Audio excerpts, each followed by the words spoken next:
The letter arrived on a Tuesday, which was the same day the electricity got shut off. If you're enjoying this story so far, don't forget to hit the like button and subscribe. Drop a comment telling me where in the world you're watching from. I love hearing from you. Clara Meade stood at the kitchen counter holding the envelope in one hand and the disconnection notice in the other. And for a long moment, she just stared at both of them, as though by looking hard enough, she might find some arrangement of words that made the situation less than it was. The morning light came in through the window above the sink, thin and pale, the kind of light that illuminates without warming. Her daughter, Rosie, 8 years old and still in her pajamas, sat at the kitchen table spooning dry cereal into her mouth because the milk had run out 2 days ago, and Clara hadn't yet figured out how to fix that particular problem among the long list of problems she was trying to fix. The envelope had a lawyer's return address. Carver and Hollis, attorneys at law, out of a town called Hartwell, 3 hours east, somewhere along the coast Clara had never visited. She set down the disconnection notice, slid her finger under the flap, and pulled out the single folded page inside. It informed her, in the measured and entirely unemotional language that lawyers preferred, that one Mr. Edmund Meade, formerly of Hartwell, Massachusetts, had passed away at the age of 89, and that she, Clara Jean Meade, had been named a beneficiary of his estate. The letter went on to specify that her inheritance, as outlined by the terms of his will, consisted of one item: a naval chest described in the estate inventory as sealed, weathered oak, iron-banded, approximately 4 feet in length, with a brass plate bearing the name Meade, U.S. Navy, and the year 1951. The chest was currently being held at the offices of Carver and Hollis and could be collected at her earliest convenience. There was no mention of any monetary value attached to the item. No bank account, no land deed, no stocks or bonds. Just the chest. Clara read the letter twice, then set it down on the counter beside the disconnection notice. Edmund Meade, Great-Uncle Edmund. She had met the man exactly 3 times in her life, the last time being at her father's funeral 11 years ago, when Edmund had stood near the back of the chapel and said very little and left before the reception. She remembered him as tall and gaunt, with the kind of posture that came from decades of military service and the kind of eyes that had seen things they had no intention of discussing. He had pressed her hand once, said something about how her father had been a good man, and then he was gone. She hadn't heard his name spoken since. Her phone buzzed on the counter. A text from her sister, Denise. "Did you get a letter from some lawyer in Hartwell?" Clara typed back yes. 3 dots pulsed for a moment, and then Denise's response came through in a rush, one message after another filling the screen. "I called them. Edmund died last month. Apparently, he left almost nothing. The house went to cover his debts. Can you believe he left you a chest? An old Navy chest? What does that even mean? I got $200 and a set of dishes I never asked for. At least I got cash. You got a box. Classic." Then, 30 seconds later. "I'm not trying to be mean, but honestly, Clara, what are you going to do with an old chest? You can't pay rent with furniture." Clara put the phone face down on the counter and looked out the window. The yard outside was small and overgrown, the grass gone to seed, the old swing set listing to one side where one of the legs had sunk into soft ground. They had moved into this rental 14 months ago, after Marcus left, after the savings ran out, after she lost the job at the dental office when the practice closed without warning and handed everyone a 2-week severance and a number for an employment hotline. She had found another job, eventually, waitressing at a diner 20 minutes away, and it paid enough to keep them in this house, and keep Rosie in school shoes, and keep the lights on most months. But not this month. This month the math had not worked out, and now she was standing in a cold kitchen reading about a dead man's chest. "Mom," Rosie said from the table, "I think I got a splinter." "Let me see," Clara said, and she put the letter down and went to her daughter, because that was what you did. You put the letter down and you went to your daughter, and you dealt with the splinter, and you figured the rest out later. She called the law office that afternoon from the parking lot of the diner during her break, sitting in her car with the engine running for heat because the temperature had dropped overnight and hadn't recovered. The lawyer who answered, a man named Hollis who sounded about 70 and spoke as though every word cost him something, confirmed the details in the letter. Edmund Meade had passed away February 3rd. He had lived alone in a rented room for the last 6 years, after selling the family home to cover his late wife's medical bills. What remained of his estate had been distributed according to a will he had written and notarized himself 7 years prior. The chest had been in storage at the law office for the past 18 months, delivered there by Edmund himself before his health declined, with specific instructions that it be held until his death, and then released only to Clara Meade. Did he say why? Clara asked. Why me specifically? There was a pause on the line, the rustling of papers. He left a short note with the chest, Hollis said. Addressed to you. I'll give it to you when you come to collect. Is there anything in the chest? Any idea what's inside? I couldn't say. It's sealed. He asked that it not be opened until it reached you. She sat with that for a moment. Mr. Hollis, I want to be honest with you. I'm 3 hours away, and I work 6 days a week. Is this worth my time? I'm not trying to be disrespectful. I just need to know if it's worth a tank of gas to come get an old box. Another pause. When Hollis spoke again, his voice had shifted slightly, not warmer exactly, but more deliberate. Miss Meade. Edmund Meade was a man who chose his words and his actions very carefully. He came here himself, in his early 80s, carried that chest in with a hand dolly, sat down across from me, and told me that the right person needed to have it at the right time. Then he paid 2 years of storage fees in advance. A beat. I think it's worth your time. She drove out on a Saturday, the only day she could manage. She left Rosie with her neighbor Gail, who was retired and kind and never asked questions about why Clara sometimes looked as though she hadn't slept, and she got on the highway before 7 in the morning with a thermos of coffee and the radio on low and 3 hours of her own thoughts for company. The drive east took her through the kind of landscape she rarely saw anymore. The highway eventually gave way to smaller roads, and the smaller roads gave way to something older still, towns with white church steeples and hardware stores that had been in the same families for 100 years, salt marshes stretching wide and silver toward the coast, the smell of the ocean arriving before she could see it. Hartwell itself was a quiet place, the kind of town that had probably been exactly this size for 50 years, with a main street that still had a barber shop and a bakery and a post office occupying the same buildings they always had. Carver and Hollis was on the second floor of a narrow building above a bookshop. She climbed the stairs, which creaked under her feet, and found a small waiting room with 2 chairs and a side table holding a bowl of wrapped candies. Hollis himself came out to meet her, and he was indeed about 70, with white hair and a careful handshake. He brought her into his office, offered her coffee, which she accepted, and then excused himself for a moment and returned, pushing a hand dolly on which sat the chest. It was heavier looking than she had imagined. The oak was dark with age, almost black in the grain, and the iron banding around its corners and edges was rusted to a deep reddish brown, but still solid, still holding. The brass plate on the front was tarnished, but legible. E. Meade, U.S. Navy, 1951. She stared at it for a long moment, her coffee going cool in her hand. There's the note, Hollis said, sliding a small sealed envelope across the desk. Her name was written on the front in a handwriting that was old but still firm, the letters upright and uncompromising. She opened it carefully. The note inside was written on a single piece of stationery, the kind with thin blue lines, and it was brief.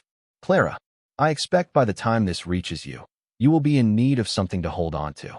Your father told me once that you were the one in the family who didn't run from hard things. I believe him. The chest was with me for 60 years. Now it should be with you. Open it when you are ready and when you are alone. What's inside belongs to you and to no one else. Don't let anyone tell you differently. Edmund. She read it twice. Then she folded it and put it in her coat pocket and looked at the chest. How do I get it home? She asked. Hollis had already thought of this. He helped her carry it down the stairs and load it into the back of her car. It took both of them and most of their combined strength, and it made a sound as they slid it in that she could only describe as settled, the sound of something that had been waiting a long time and had finally arrived where it was going. She drove home with the chest in the back and Edmund's note in her pocket, and the kind of feeling she hadn't had in a long time sitting somewhere in her chest alongside her heartbeat. She couldn't name it exactly. It wasn't hope, not yet. Hope felt too light for what this was. It was something more like the moment before a door opens, when you don't yet know what's on the other side, but you know the door is real. She didn't open it that night. She got home after dark, paid Gail for her time, put Rosie to bed, and sat on the edge of her own bed in the quiet of the house looking at the chest, which she had dragged into her bedroom with every muscle she had. It sat at the foot of the bed like an anchor. She read Edmund's note one more time.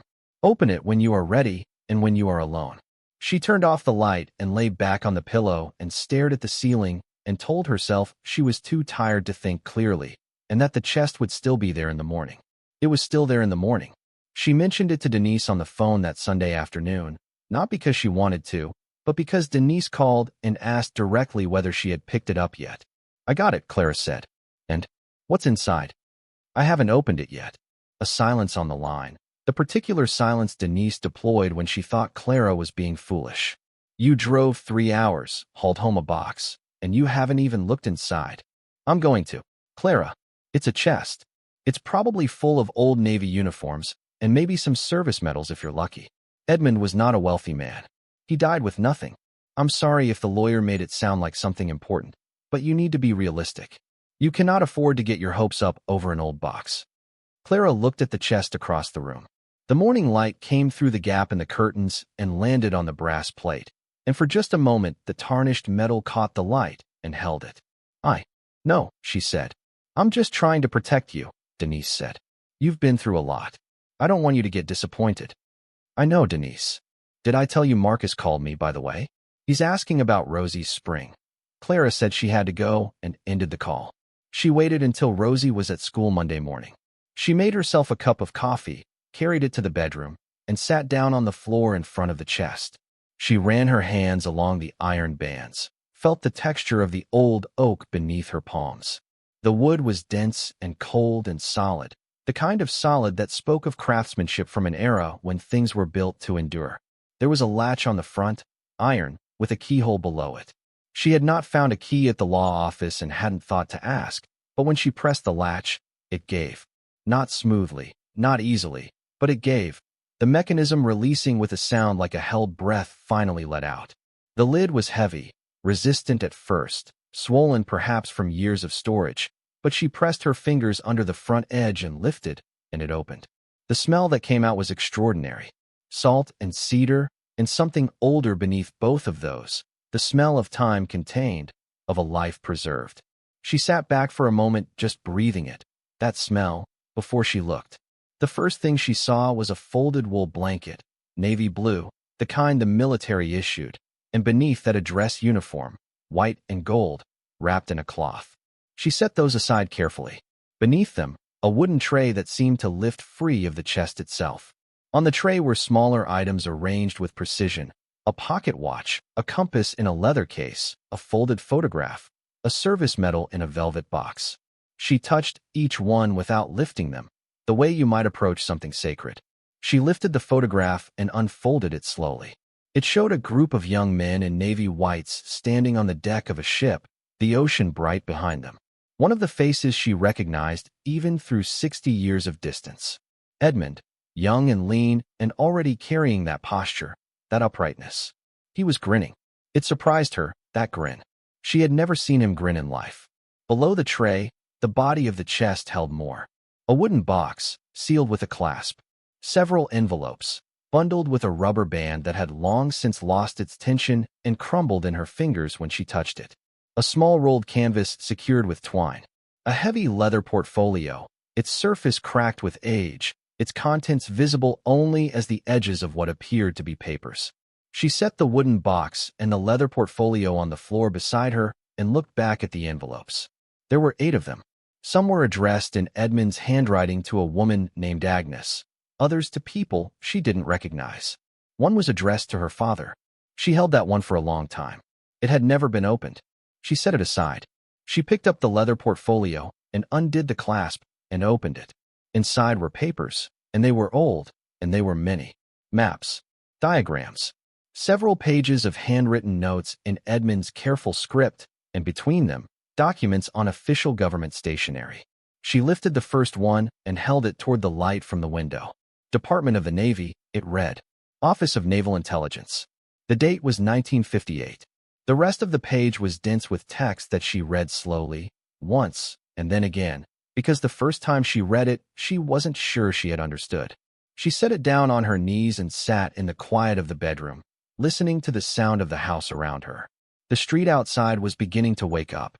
She could hear a car starting 2 doors down, the sound of a truck passing on the main road, the ordinary sounds of an ordinary Monday morning carrying on without any awareness of what she had just found sitting on her bedroom floor.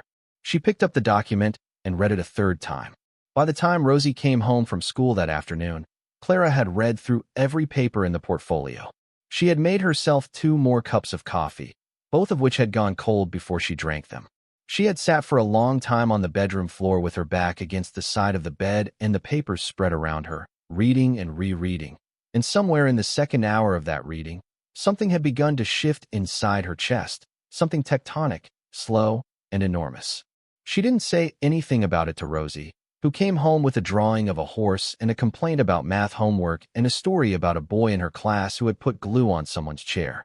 Clara listened to all of it and made pasta for dinner and helped with the math homework and put Rosie to bed and read 2 chapters of the book they were working through together. Then she came back to the bedroom and looked at the papers and the chest and the wooden box still waiting with its clasp still closed. She called Gail next door and asked if she could possibly watch Rosie tomorrow morning, just for a few hours, and Gail said of course, and Clara said thank you, and then she sat down again with the papers. She did not sleep easily that night. When she did sleep, she dreamed of the ocean. There was something she needed to understand before she could decide what to do, and the understanding required more than what she had found in the portfolio.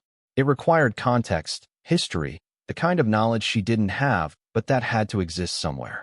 In the morning, after walking Rosie to Gail's, she sat at her kitchen table with her laptop and began to search. What she knew from the documents was this. Edmund Meade had served in the United States Navy from 1949 to 1971. He had risen to the rank of commander. During the 1950s and into the early 1960s, he had been stationed in various locations across the Pacific and the Atlantic, including a posting in Japan in the years immediately following the occupation.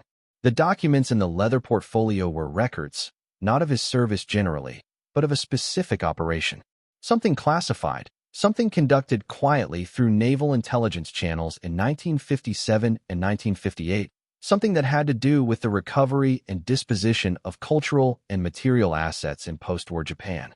She found references online to programs that had existed in that era, quiet operations, some sanctioned, some existing in the gray areas of authority that wartime and its aftermath created. There were records and archives, some declassified, some still contested. What had been recovered?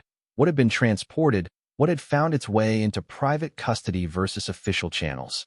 These were questions that historians and governments had been asking for decades. Edmund's papers told a particular story within that larger history. They described items recovered from a site in Kyushu in 1957. A list attached to one of the documents was handwritten, numbered, and ran to 43 entries. She read the list. She read it again. She looked out the window at the morning and then back at the list. Then she reached across the table and picked up the wooden box that she had brought out of the chest and set there last night. She worked the clasp. It opened. Inside, on a bed of aged velvet, were 3 items. 2 of them she recognized from the list in Edmund's papers. The third she didn't, but it was unmistakable even to her untrained eye. A small jade carving. The color of deep water, the surface smooth and precise. The detail, so fine she could see the individual scales of the creature it depicted. She set it down very gently and pressed both palms flat on the table and breathed. Her phone was on the table beside the laptop. It buzzed. Denise again. Did you open it yet? What was inside? Tell me you didn't just find old Navy stuff. That would be so typical. Clara looked at the jade carving, at the wooden box, at the papers spread across her kitchen table. She picked up the phone and typed back. Old stuff. Nothing important. She put the phone down and went back to the laptop. She needed to understand what she was holding before she told anyone anything. Edmund's note had been clear about that. What's inside belongs to you and to no one else. Don't let anyone tell you differently. She hadn't understood those words when she first read them in the lawyer's office, had assumed they were the kind of protective language an old man might use about sentimental things. She understood them differently now. She spent the next 3 days researching with the focused urgency of someone who knew that the ground had shifted beneath their feet and that every hour of preparation mattered. She read about post-war naval operations in the Pacific. She found academic papers about material recovery programs. She read about provenance, about authentication, about the legal frameworks that govern the discovery of historical items of cultural and monetary significance. She found a retired professor who had written extensively on the subject and who had a contact email on an old university page, and she wrote him a careful letter describing what she had found, not entirely, not the details, but enough to ask whether she might speak with him. He wrote back within a day. She made another call, this one harder to make. The man on the other end was a private appraiser, recommended by the professor, someone who dealt with items of exactly this kind, historical, potentially classified in their origins, requiring delicacy. He was based in Boston, and he did not come cheap, but when she described what she had, he said he would drive to her. He arrived on a Thursday morning. He was younger than she had expected, perhaps 40, with careful hands and a way of looking at objects that reminded her of the way a doctor looked at a patient, searching, neutral, professional. He examined the jade carving with a magnifying loupe and a portable UV light. He looked at the documents. He photographed everything with a small camera. He did not speak for a long time. When he finally sat back from the table, he removed the loupe and looked at her with an expression that was impossible to read. "Where did you say you got these?" he asked. "From a chest. Left to me by my great-uncle. He was a naval commander." He nodded slowly. "Do you understand what you have here?" Clara folded her hands on the table. "I'm beginning to. I want to be precise with you," he said. "I won't give you a number today. Not until I've done more research on the provenance and made some calls. But I want you to understand the category of what we're discussing. These aren't collectibles. These aren't antiques in the ordinary sense. If the documentation is genuine, and it appears to be, then what you have here is a set of historically significant artifacts from a classified post-war recovery operation, with accompanying original documentation establishing chain of custody. That combination, the objects and the paper trail together, is extraordinarily rare." She looked at him steadily. "Are you telling me they have significant monetary value?" He looked back at her with the same steady gaze. "I'm telling you that if this documentation is authenticated, you are holding items that major institutions would compete to acquire.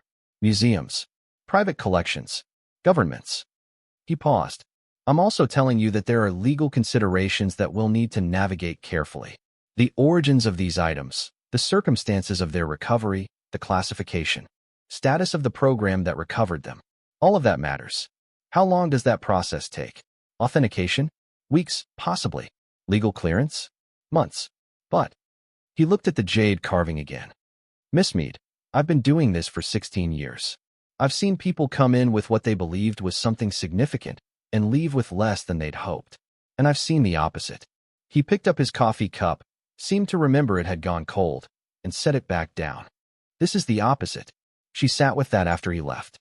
She sat at the kitchen table with the papers and the wooden box and the chest still in her bedroom, and the disconnection notice from the electric company still somewhere in the pile of mail by the door. She thought about Edmund standing in this lawyer's office in his early 80s with a hand dolly, paying 2 years of storage fees, making sure the right person got this at the right time. She thought about the grin in the photograph, young Edmund on the deck of a ship with the Pacific behind him, already carrying whatever it was he had carried for 60 years. She thought about Denise's voice on the phone. "You cannot afford to get your hopes up over an old box." She thought about Rosie eating dry cereal. She allowed herself, very carefully, very precisely, the smallest beginning of something. Not a full breath of hope. Not yet, because there was still too much to be determined and too many ways this could resolve in directions she couldn't control. But something, a seed of it, the faintest thread of the feeling that the door was real and that she was standing in front of it. The days that followed settled into a shape that was both excruciating and clarifying. She went to work. She made Rosie's lunches and signed her permission slips and sat with her through homework and reading time and the ordinary business of a child's life that didn't stop because her mother was sitting on top of something enormous and didn't yet know what to do with it. She checked her email 3 times a day for messages from the appraiser and the professor. She read more, researched more, built her understanding carefully, the way you build a wall when you know it needs to hold weight. The electric company sent someone to restore the service after she called and arranged a payment plan, 3 months to catch up, $40 extra per bill, and she rearranged her budget with the precision of someone who had been doing that calculation for long enough to know exactly what could be moved where. She picked up an extra shift on Saturday mornings. She told no one what she had found. Not Gail, not Denise, not the woman at work she sometimes ate lunch with. Edmund had told her not to let anyone tell her otherwise. She understood the instruction differently now than she had in the lawyer's office. It wasn't about sentiment. It was about protection. If she told Denise, Denise would tell someone else, and that someone else would have an opinion, and the opinions would multiply, and before long the story would be outside her control. She had watched that happen to other people in other situations. She had watched the noise of other people's expectations and advice crowd out the careful thinking a person needed to do alone. She kept the chest in her bedroom with the wooden box locked inside it. And she kept the papers in a folder she put inside a larger folder inside the bottom drawer of her dresser, and every night after Rosie was asleep, she sat with the documents and her notes and the growing file she was building on her laptop, and she learned. If you're hooked on this story, make sure to subscribe and turn on notifications so you never miss an upload.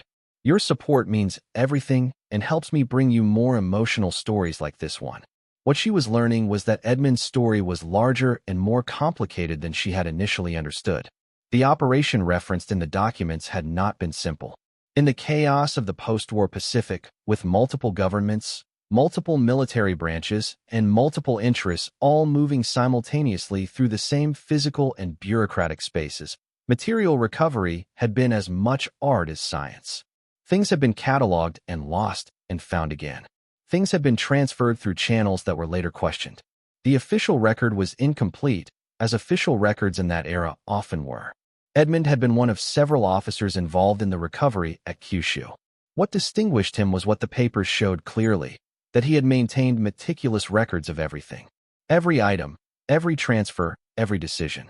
He had kept copies when others hadn't, documented conversations in writing when others had relied on informal understandings.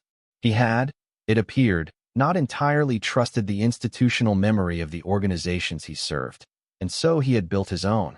The items in the wooden box were 3 of 43 recovered at the site. The documents established what had happened to each of the 43, or tried to. Some had gone through official channels and were now presumably in collections or archives. Some had entered a murky zone of disputed ownership that had never been formally resolved. And 3 of them, the 3 now sitting in a wooden box in Clara Meade's bedroom, had been placed in Edmund's custody pending official disposition, and the official disposition had never formally arrived. And the war and the bureaucracy and the decades had moved on, and Edmund had kept them with him for 60 years in a sealed oak chest, and then, at the very end, had sent them to the one person in his family he believed would not run from a hard thing.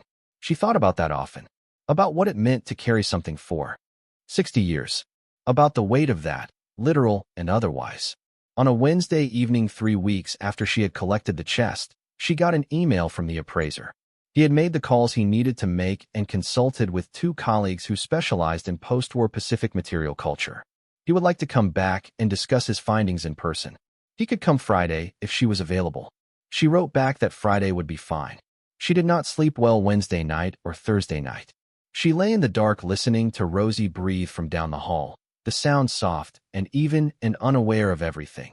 And she thought about her great-uncle standing on the deck of a ship in 1957 with the Pacific enormous and indifferent around him, already beginning the long task of deciding what to hold on to and why.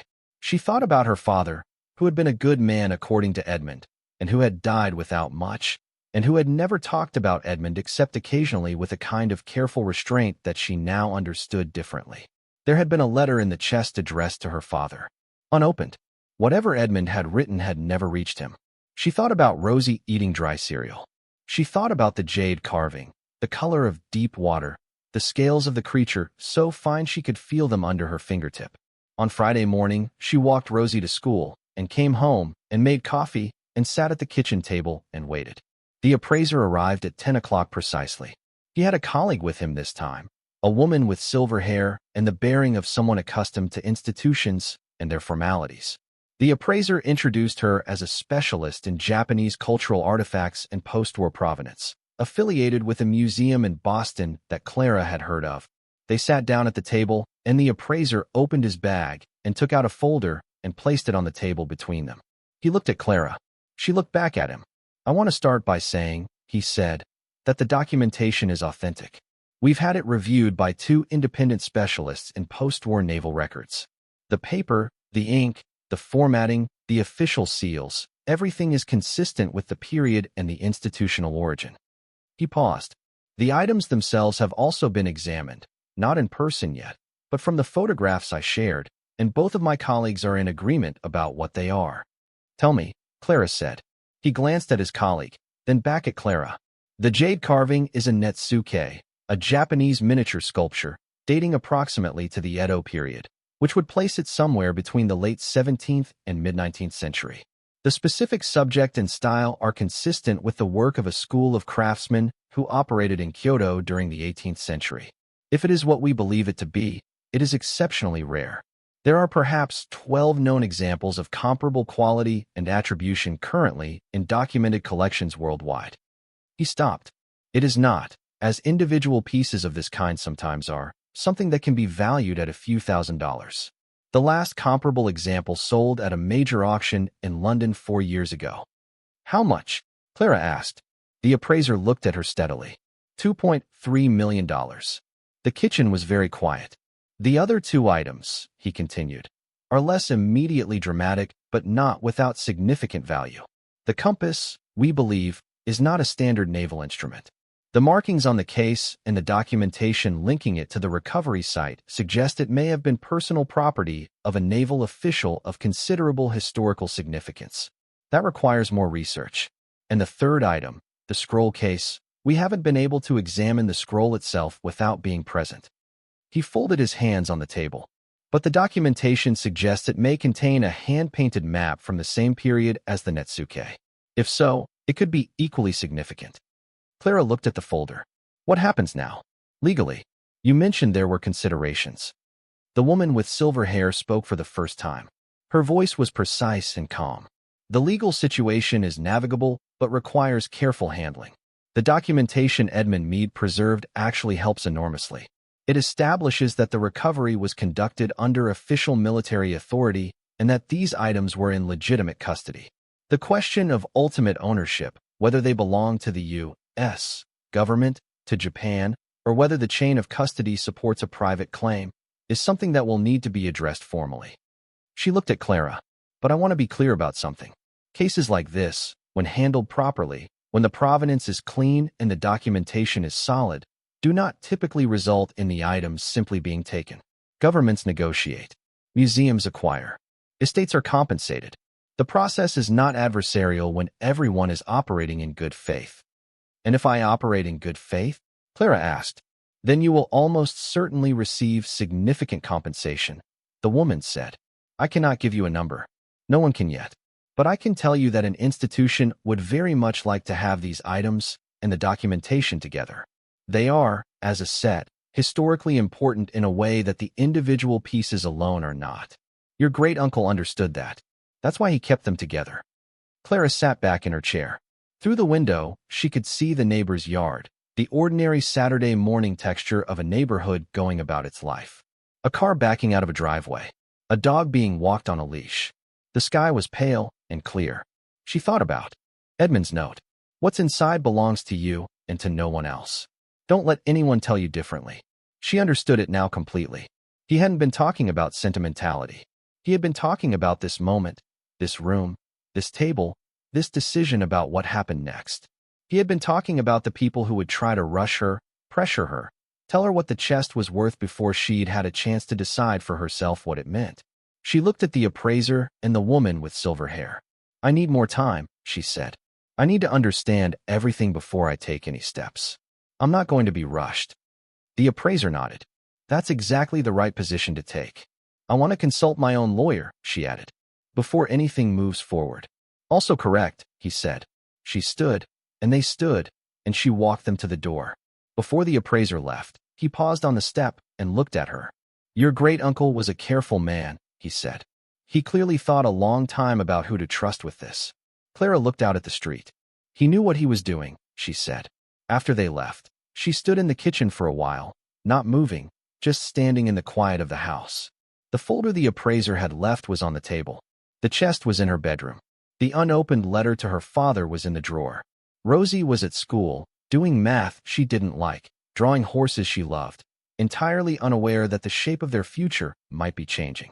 Clara walked to the dresser in her bedroom and opened the bottom drawer and took out the folder with Edmund's documents. She carried it back to the kitchen table and sat down and opened it, and she began to make notes, careful and specific, the way you approach something important when you know it requires your full attention and you intend to give it exactly that. She had come to understand, over these past weeks, that Edmund hadn't given her a windfall. He hadn't left her money in an envelope or land she could sell. What he had left her was something more demanding and more substantial than that. He had left her a responsibility, and within that responsibility, an opportunity. He had left her something that required her to be the person he had believed she was, the one who didn't run from hard things. She opened her laptop. She began a new document. At the top, she typed a single line, not a title, but a reminder to herself, to stay precise, to stay careful, to not let the size of what she was holding make her lose her footing. She had found something. She did not yet know its full shape or its final value. But she knew it was real, and she knew it was hers, and she knew that what happened next depended on her staying exactly as steady and deliberate as the old man who had sealed that chest shut in 1951 and carried it through 60 years of a complicated life and trusted it, at the end, to her. The phone rang. It was Denise.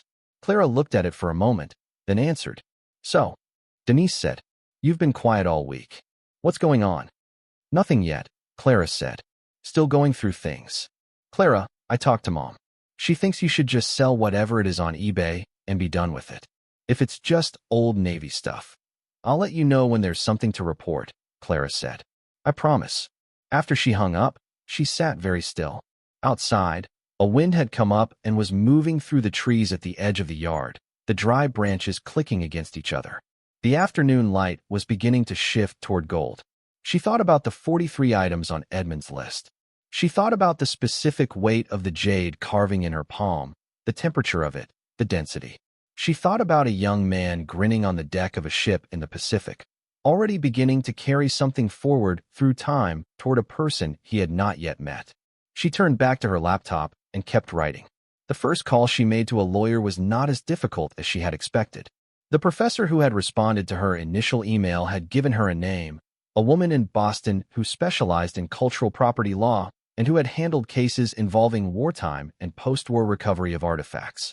Her name was Adrienne Vasquez, and she had a voice on the phone that was calm and unhurried and precise, the voice of someone who had sat across from a great many complicated situations and had not been frightened by any of them.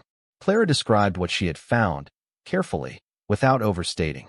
She described the chest, the documents, the 3 items in the wooden box, the appraiser's visit, his preliminary findings. She described Edmund's note and the letter to her father that had never been opened. She was specific about dates and details. She had learned, in the weeks since opening the chest, that specificity was the most valuable thing she could offer in these conversations. The more precise she was, the more seriously she was taken. The more seriously she was taken, the more clearly she could see the shape of what she was dealing with. Vasquez listened without interrupting. When Clara finished, there was a brief silence, and then the lawyer asked 3 questions, each one more focused than the last, about the classification status of the documents, about whether Edmund had ever indicated the items had been officially transferred to his personal custody or had remained in a legal gray area, and about whether anyone else had yet been made aware of the contents of the chest. No one, Clara said to the last question. Only the appraiser and his colleague, and they are bound by confidentiality. Good, Vasquez said. Keep it that way for now. Do not speak to family members. Do not speak to the media. Do not speak to anyone representing a museum or an institution until we have had a proper consultation and established the legal framework. A pause. This is not me being alarmist, Miss Meade. This is standard practice when dealing with items of this kind. The moment the existence of significant artifacts becomes public knowledge before you have legal representation in place, the dynamic changes in ways that are very difficult to control afterward. Clara thought of Denise. She thought of her mother suggesting eBay. I understand, she said. I'd like to see the documents myself, Vasquez said. And I'd like to speak with the appraiser. Can you come to Boston, or would it be easier for me to come to you? I can come to you, Clara said. She had already decided she was not going to have strangers in her house again. Not yet. Not until she understood the full picture.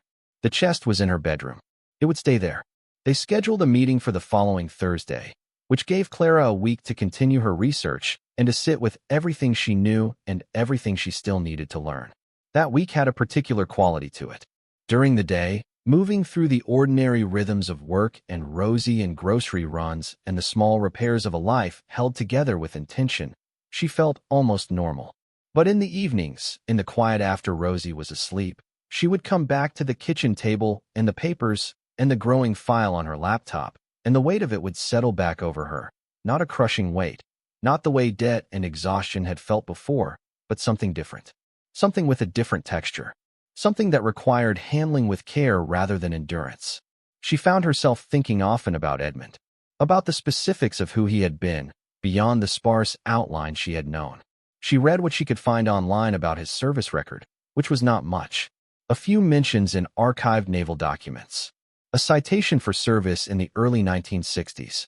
A retirement announcement in 1971. After that, nothing.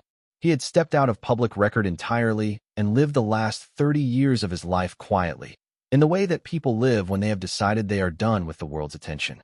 She thought about the woman named Agnes, whose name appeared on several of the letters in the chest.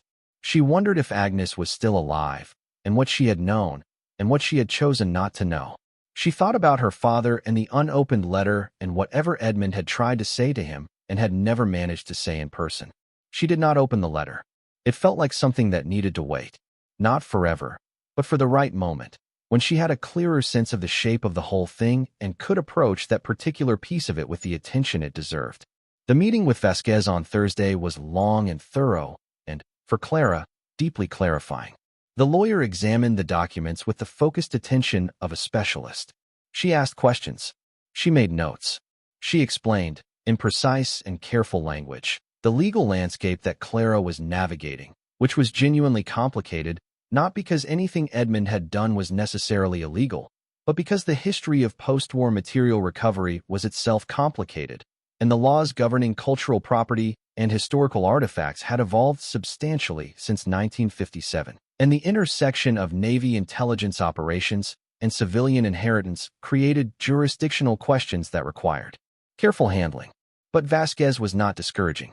She was, if anything, quietly impressed by the completeness of the documentation Edmund had preserved. This level of record-keeping, she said at one point, setting down one of the pages, is genuinely unusual. Most of the cases I see involving wartime and post-war recovery have significant gaps in the paper trail. Here, it's almost as if your great-uncle understood that the documentation was as valuable as the artifacts themselves, perhaps more so. He was a careful man, Clara said, the way the appraiser had said it, but she meant it differently. She had come to understand Edmund's carefulness not as a personality trait, but as a form of love. The love of someone who knew he was holding something significant and wanted to make sure it reached the future intact.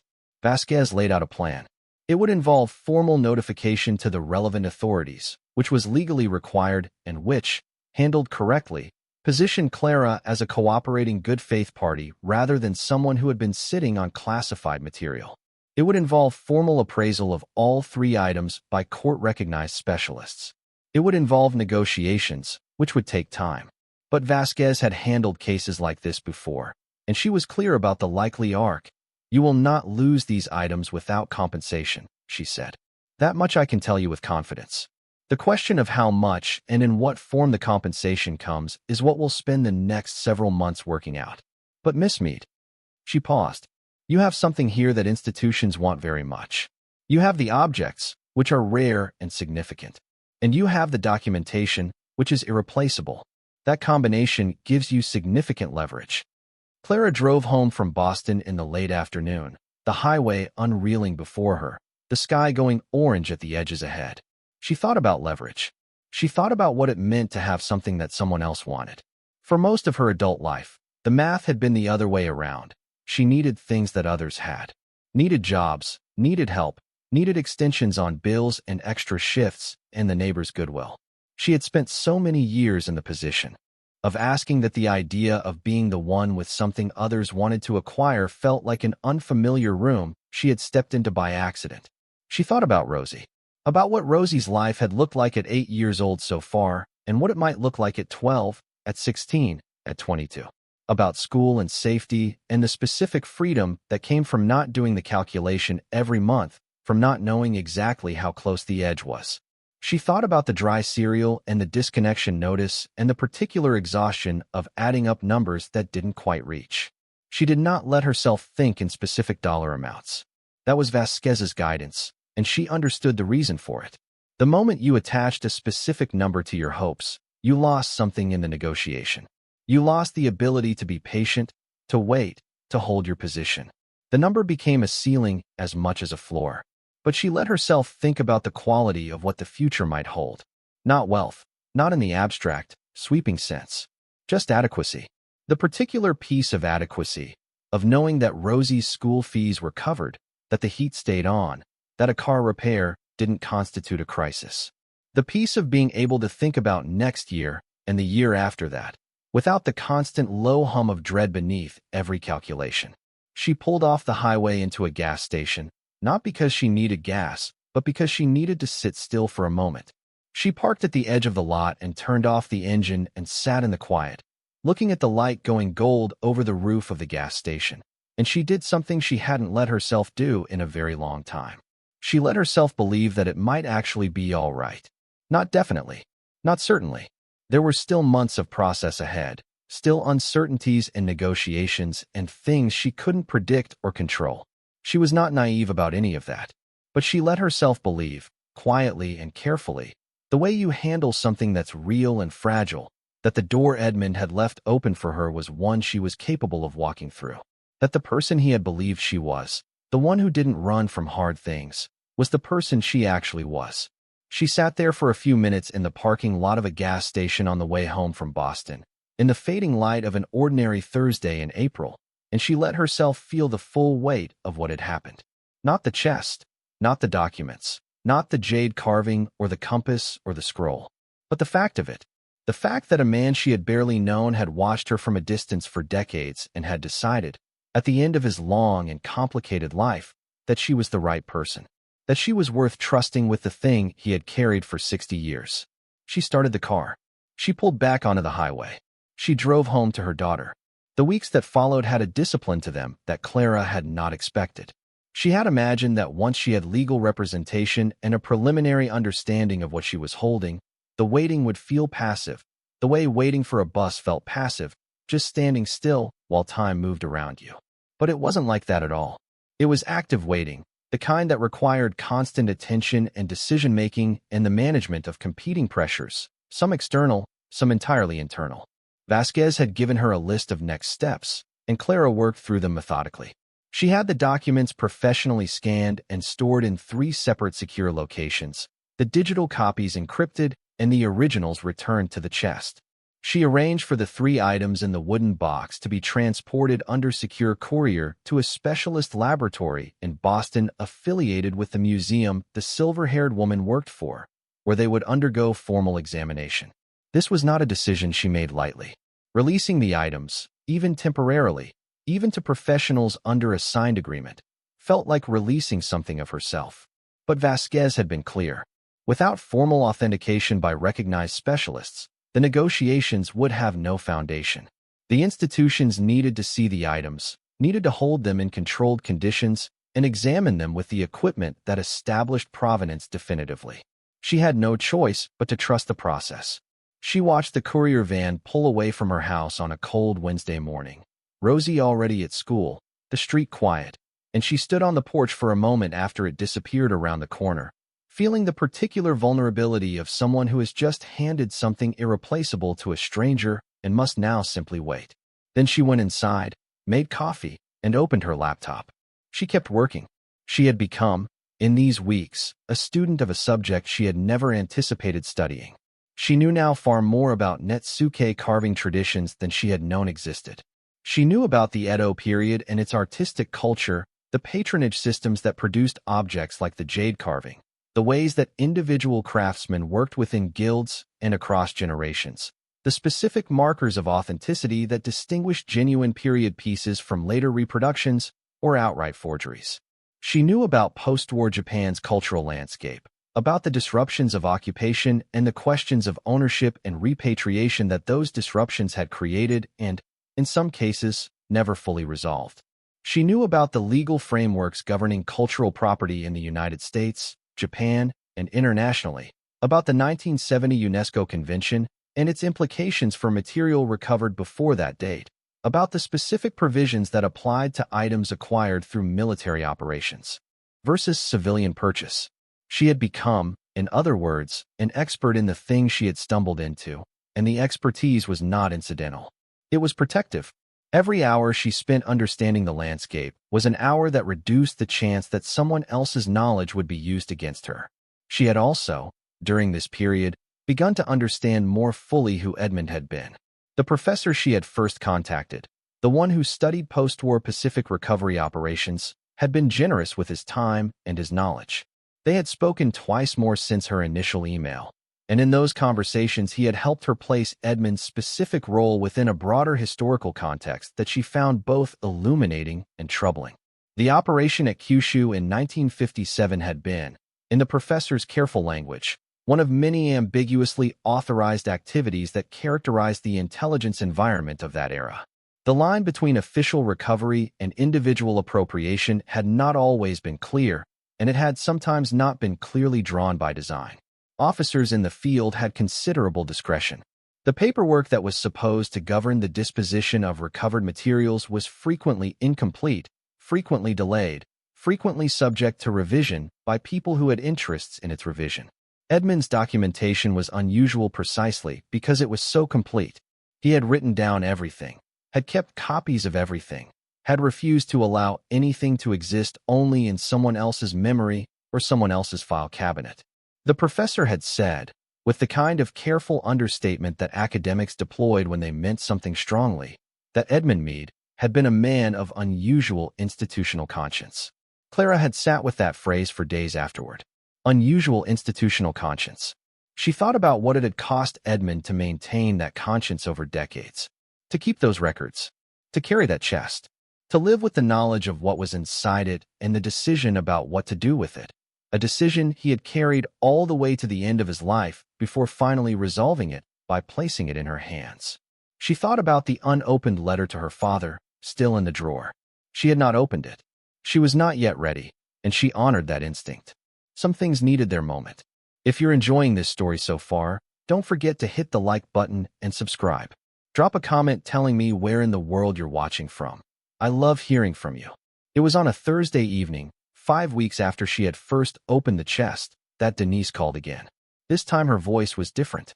There was an edge in it that Clara recognized immediately, not the condescending concern of before, but something sharper and more pointed, the tone of someone who has obtained information they believe gives them standing. I talked to the lawyer, Denise said. Hollis. In Hartwell. Clara set down her coffee cup. Why did you call him? Because you're being secretive, Clara. You found something in that chest, and you're not telling anyone, and the family has a right to know. Edmund was our family too. Edmund left the chest to me specifically, Clara said. Not to the family. To me. That doesn't mean you get to keep secrets from everyone. Mom is worried.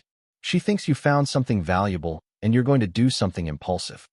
I'm not being impulsive, Clara said. I'm being careful. Careful, Denise repeated, and the word came out shaped like a criticism. Clara, whatever you found, whatever it's worth, you need to be realistic. Things like this, old military stuff, it gets complicated. The government might have a claim. You might end up with nothing.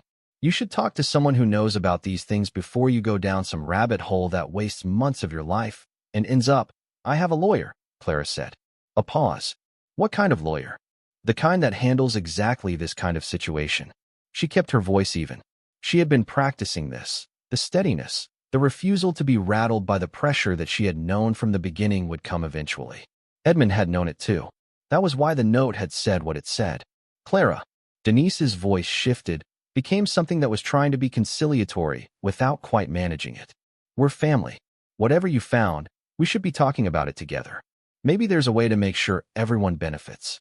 Edmund left me something too. He was part of all our lives. Edmund left you $200 and a set of dishes, Clara said. Which is what he wanted to leave you. He left me the chest. Which is what he wanted to leave me. I am honoring his wishes. The silence on the line had a particular quality. She could feel Denise recalibrating. Is it valuable? Denise finally asked. I'll let you know when there's something to report, Clara said. That's what I told you before. It's still true. After she hung up, she sat at the table for a long time without moving. The house was quiet, Rosie long since asleep, the street outside dark. She thought about Denise and her mother and the way family had a way of closing in when they sensed something significant, even when they had shown no interest before. She thought about how Edmund had stood alone in Hollis's office with a hand dolly, paying 2 years of storage fees, making arrangements for a transfer that would take place after his death, and she wondered if he had anticipated exactly this. The closing in. The suddenly remembered family feeling. She thought about her father. About the unopened letter. She went to the drawer and took it out. She carried it back to the table and set it in the pool of light from the lamp. The envelope was old and slightly yellowed at the edges, but the seal was intact. Her father's name was written on the front in Edmund's hand. She held it for a while without opening it. Then she turned it over, slid her finger under the flap, and opened it. The letter inside was 2 pages, handwritten, dated 1987. Her father would have been 29 years old. Clara had not yet been born. Edmund's handwriting was controlled and precise, the same hand she recognized from the documents in the portfolio. He addressed her father by his first name, Robert.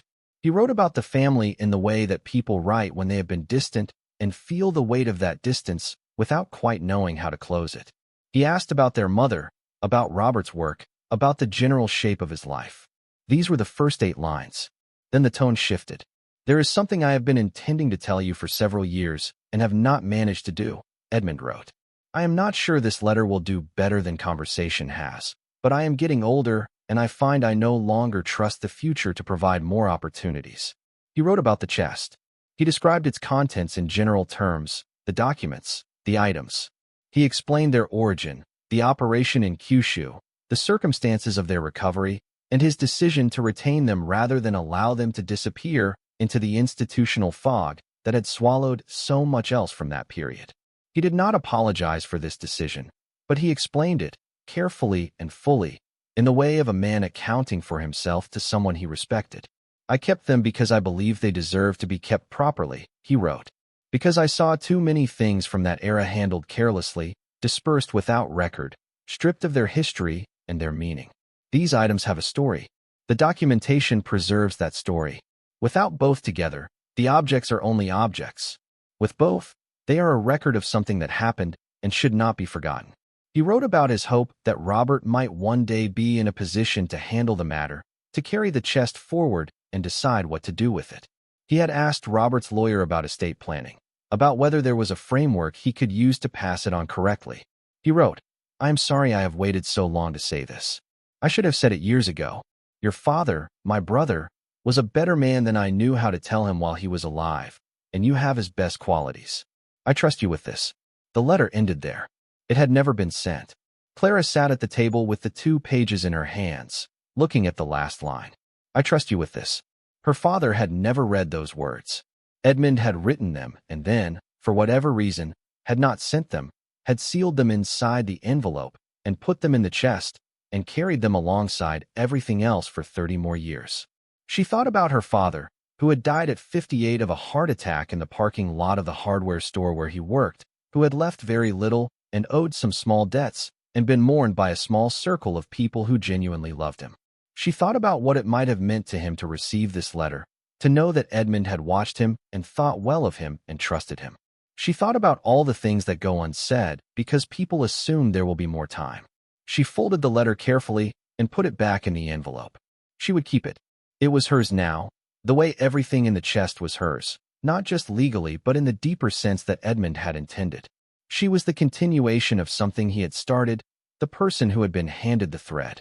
She made herself a cup of tea and sat back down at the table, and she thought about what came next. The formal authentication results came on a Friday morning, delivered by email from the specialist laboratory in Boston, a 23-page report dense with technical language, photographs, spectroscopic analysis, comparative studies, and conclusions. She read it 3 times, then forwarded it to Vasquez.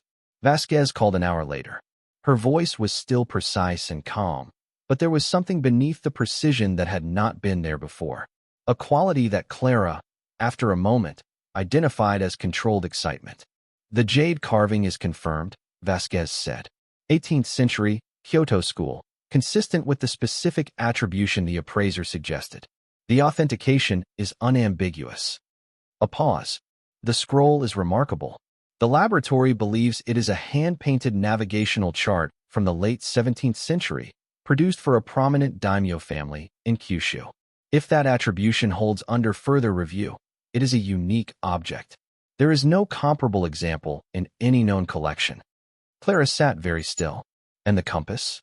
The compass case and the mechanism inside it are consistent with personal navigational instruments of the late Meiji period. The inscription inside the case names a specific naval officer. The laboratory has confirmed that name matches a figure of considerable historical significance in Japanese naval history. Vasquez paused again. I want to be very clear that nothing is finalized until we complete the legal process. But I also want to be honest with you about the weight of what we are dealing with. The 3 items together, with the complete documentation, represent something that the museum in Boston has described to me as a once-in-a-generation acquisition opportunity. Clara looked out the window. The yard outside was coming into spring, the grass beginning to green, the old swing set still listing to one side. Rosie had asked twice this week if they could fix the swing. Clara had said she was working on it. What does that mean for the negotiations? Clara asked. It means, Vasquez said carefully, that we are in a very strong position. The museum wants these items. They want the documentation. They want the complete provenance package that your great-uncle preserved. And they understand that to acquire all of that, they will need to make you an offer that reflects its full significance. Have they mentioned numbers? They have indicated a range. I am not going to give it to you over the phone because I want you to hear it in context, with full explanation of what it represents and what it doesn't. A breath. But I want you to hear me when I say that you should feel good about where we are. Edmund Meade knew exactly what he was doing. They scheduled a meeting for the following Tuesday. Clara hung up the phone and sat at the table and looked at the wall and felt the full strange reality of the moment pressing against her from all sides. She thought about the disconnection notice. She thought about dry cereal and payment plans and the $40 monthly surcharge she was paying to catch up on the electric bill. She thought about Marcus and the way he had left and what it had cost her, not just financially, but in the deeper currencies of confidence and trust and the willingness to believe that things could go well. She thought about the years since, the grinding forward motion of a life held together by sheer refusal to stop. And she thought about a sealed chest sitting in a storage room at Carver and Hollis for 18 months, waiting. She called Gail next door, not to ask a favor, but just to talk. Gail answered on the second ring, and they chatted for 20 minutes about nothing in particular, about Rosie's school project, about the neighbors across the street who had planted tulips, about a television program Gail was watching. Clara listened and laughed in the right places and felt, underneath the ordinary texture of the conversation, the enormous private weight of what she was carrying. She didn't say anything about it. She wasn't ready, and Vasquez had been clear. But she was grateful for Gail's voice, for the ordinary warmth of it, for the reminder that the world continued in its regular rhythms even when your own life had stepped outside of them. After she hung up, she went to check on the chest. She did this sometimes, in the evenings or the mornings when Rosie wasn't home. She would go to her bedroom and open the lid of the chest and look at what remained inside: the wool blanket, the dress uniform, the photographs, the personal effects of a long life lived with unusual care and unusual silence. She didn't touch anything, most of the time. She just looked. She was not sure what she was looking for, exactly. Or perhaps she was. She was looking for Edmund. For some sense of the man, beyond the documents and the legal history and the appraiser's cool professional assessment of market value. She was looking for the person who had grinned on the deck of a ship in the Pacific and then spent the next 60 years carrying something forward through time toward a moment he would not live to see. The dress uniform was folded with military precision, the creases still sharp after all these years. She had not unfolded it. The photographs, which she had looked at carefully, showed Edmund at various stages of his service, always upright, always precise, occasionally with colleagues who looked equally upright and equally precise. In one photograph, he stood beside a woman she assumed was Agnes, a small woman with a wide smile and dark eyes that looked directly into the camera without apology. They were standing somewhere coastal, the sea visible behind them, and Edmund had his arm around her shoulders and was looking not at the camera but at her, with an expression that Clara found difficult to look at for long. It was the expression of a man who knows exactly what he has and knows it is more than he deserves and is grateful for it with every part of himself. Agnes had died 12 years before Edmund. That was in the obituary she had found online, a brief notice in a small Massachusetts paper. Edmund Meade was survived by no children. He was preceded in death by his wife, Agnes Meade, née Corbett. No children. She had thought about that often. The chest had passed over whatever family might have been and had come to her, a grandniece by blood, a near stranger by life. She had tried to understand the logic of it. Edmund had watched her from a distance. He had spoken to her father about her. He had known something about her that she was still in the process of discovering about herself, that she was the one who didn't run from hard things. She closed the lid of the chest and sat on the edge of the bed and looked at the brass plate. E. Meade, U.S. Navy, 1951. He had been 23 years old when this chest was made. He had carried it for 66 years. She placed her hand flat on the lid and held it there for a moment in the quiet of the room. "I've got it," she said aloud. Not to him exactly, but not to him either. The Tuesday meeting with Vasquez was held in the lawyer's office in Boston, a room lined with bookshelves and overlooking a courtyard where a single tree was beginning to bud. Vasquez had arranged for 2 additional people to be present. One was the silver-haired woman from the museum, whose name was Dr. Patricia Enright, and whose formal title was Director of Asian Cultural Collections. The other was a man from the federal government, an official from an office Clara had not previously encountered, whose role, Vasquez explained before the meeting began, was to represent the government's interest in ensuring the legal framework was properly established. His presence was not adversarial, Vasquez emphasized. He was there to facilitate, not to claim. Clara sat across the table from all of them and kept her hands folded in her lap and listened. The formal authentication report was reviewed. The legal analysis was reviewed. The history of the Kyushu operation and Edmund's role in it was reviewed. The government official asked careful questions and received careful answers. Dr. Enright spoke about the museum's interest in the collection, using that word deliberately, collection, not individual items, because the museum understood that the value of the 3 objects and the documentation together was greater than any sum of their parts, and they intended to approach their offer accordingly. If you're hooked on this story, make sure to subscribe and turn on notifications so you never miss an upload. Your support means everything and helps me bring you more emotional stories like this one. The government official confirmed that the items, given the nature of the operation that had recovered them and the subsequent decades in which the question of their official disposition had remained unresolved, were not subject to a straightforward government claim. Edmund's meticulous documentation actually worked in Clara's favor here, establishing clearly that he had maintained the items in responsible custody throughout, had never attempted to sell them or conceal them improperly, and had made arrangements for their ultimate disposition through legitimate legal channels. The official used the phrase cooperative estate matter, which Clara understood to mean that the government was prepared to facilitate rather than complicate. The museum, Dr. Enright explained, was prepared to make a formal acquisition offer. The offer would be structured in 3 parts. First, a purchase price for the 3 artifacts.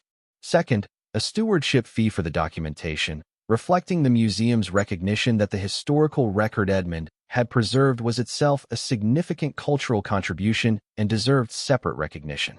Third, a naming arrangement, which would acknowledge Edmund Meade's role as the preserver of the collection in perpetuity, and which would, by extension, acknowledge Clara Meade's role as the person who had brought it to light. Then Dr. Enright set a number on the table. Clara had been braced for it.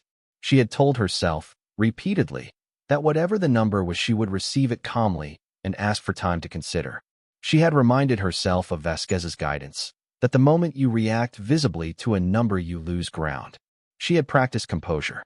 The number was $4.7 million. She was composed. She was very nearly composed. She felt the number land in her body like something physical, a shift in the internal landscape, the sensation of a door opening onto a room that turned out to be much larger than the corridor had suggested. She kept her hands folded in her lap. She kept her face still. She breathed. Vasquez was watching her. Clara gave a small nod. Vasquez turned back to the table. My client appreciates the offer and will need time to review it carefully before responding. We will be in touch within the week. The meeting ended. Clara shook hands with Dr. Enright and the government official and said the right things in the right tones and walked with Vasquez to the elevator and into the lobby and out onto the street, where the April air was bright and cold and smelled like the city and beneath the city like the ocean, which was always there beneath Boston, always present even when you couldn't see it. They stood on the sidewalk and Vasquez looked at her. Are you all right? Yes, Clara said. I'm processing. The number is strong, Vasquez said. But it is an opening offer. There is room. Clara looked at the street. How much room? Enough. The scroll alone, if the secondary attribution holds, which I believe it will, is worth more than the initial appraisal suggested. I think we can get to 6. She paused. Possibly beyond. Clara nodded slowly. Take the weekend, Vasquez said. Think carefully. Don't talk to family. Call me Monday. Clara took the train home rather than driving, because she had anticipated that she might need the 2 hours of movement and distance, the particular detachment of being in transit, to process what had happened without the pressure of controlling a vehicle. She sat by the window and watched the city give way to suburbs, and the suburbs give way to the smaller places in between, and she thought. She thought about $6 million.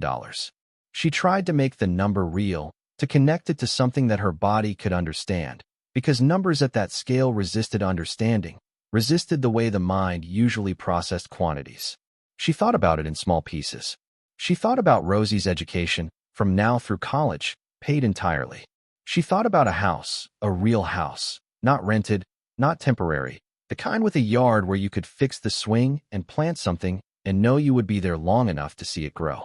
She thought about her work, the diner shifts and the early mornings and the exhaustion that had become so ordinary she had almost stopped noticing it.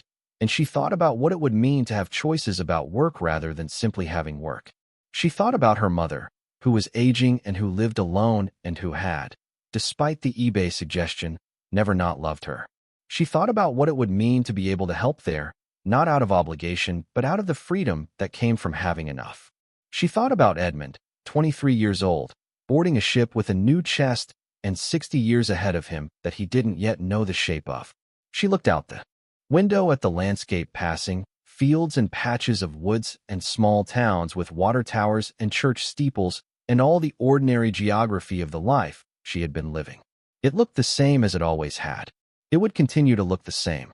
The world would not mark this day with any visible sign. Only she knew what had changed, and she was still in the process of knowing it. She got off the train and drove the last 20 minutes home and picked Rosie up from Gale's and made dinner. And Rosie talked about a book she was reading and a girl at school who had a rabbit, and Clara listened and responded and was entirely present in the way she had always tried to be present with her daughter, because Rosie's life did not pause for Clara's private tectonic events and didn't need to. After Rosie was in bed, Clara sat at the kitchen table one more time. She opened Edmund's note and read it again. I expect by the time this reaches you, you will be in need of something to hold on to. She thought about the precision of that. Not something to spend, not something to invest, something to hold on to. He had understood, even from a distance, the particular quality of her need. Not for abundance, not for wealth in the abstract, but for the specific relief of having something solid beneath your feet when you had been standing on uncertain ground for a long time. She took out a clean piece of paper and a pen, which she preferred to the laptop for certain kinds of thinking, and she began to make a list. Not of things to buy, not yet. A list of questions. Questions about the negotiation, about the timeline, about what she needed to understand before she could say yes to anything. Questions about the attribution of the scroll, which Vasquez believed could justify a higher number and which Clara wanted to understand fully before she accepted anything. Questions about what happened after, about taxes and financial planning and the practical architecture of a different kind of life. She filled 2 pages with questions. When she finished, she set down the pen and looked at what she had written. She felt, underneath the strangeness and the weight and the enormity of what had happened, a particular steadiness. She recognized it. It was the same thing she had felt standing in the parking lot of the diner reading Edmund's letter, the same thing she had felt sitting on her bedroom floor with the chest open in front of her for the first time. The feeling of a door being real, of the ground being real, of herself being real and present in a moment that required exactly what she had, which was the willingness to stay and to think and to not run. The world outside was quiet. The street was dark. Rosie breathed softly from down the hall. The chest sat at the foot of her bed in the next room, its mission nearly accomplished, the life it had preserved inside it moving now into the light. Clara folded the paper with her questions and tucked it into the folder. She turned off the lamp. She sat for one more moment in the dark of the kitchen, in the house that was rented and temporary and that she had made into a home anyway, because that was what she did. She made homes out of what was available. She found what was worth holding on to, and she held on to it. Then she stood up, and she went to bed. The call from Denise came 2 days later, on a Saturday morning while Rosie was in the yard trying to level the swing set leg with a brick she had found near the fence. Clara watched her through the kitchen window, her daughter's small face furrowed with concentration, and answered the phone. Denise's voice was different again. The sharpness from the previous call had given way to something more careful, more deliberate. She had been talking to someone, Clara could hear it, the particular quality of a person deploying a prepared approach. I spoke to a lawyer, Denise said. Clara waited. About Edmund's estate. About the chest, and what might be in it. He says that if there are items of significant value, the family might have grounds for a claim. A pause, carefully timed. I'm not trying to threaten you, Clara. I'm just being realistic. Edmund may not have had the legal standing to leave everything exclusively to you if it affects the family as a whole. Clara looked at her daughter through the window. Rosie had gotten the brick positioned and was now testing the swing, sitting on it gently, checking whether it held. It held.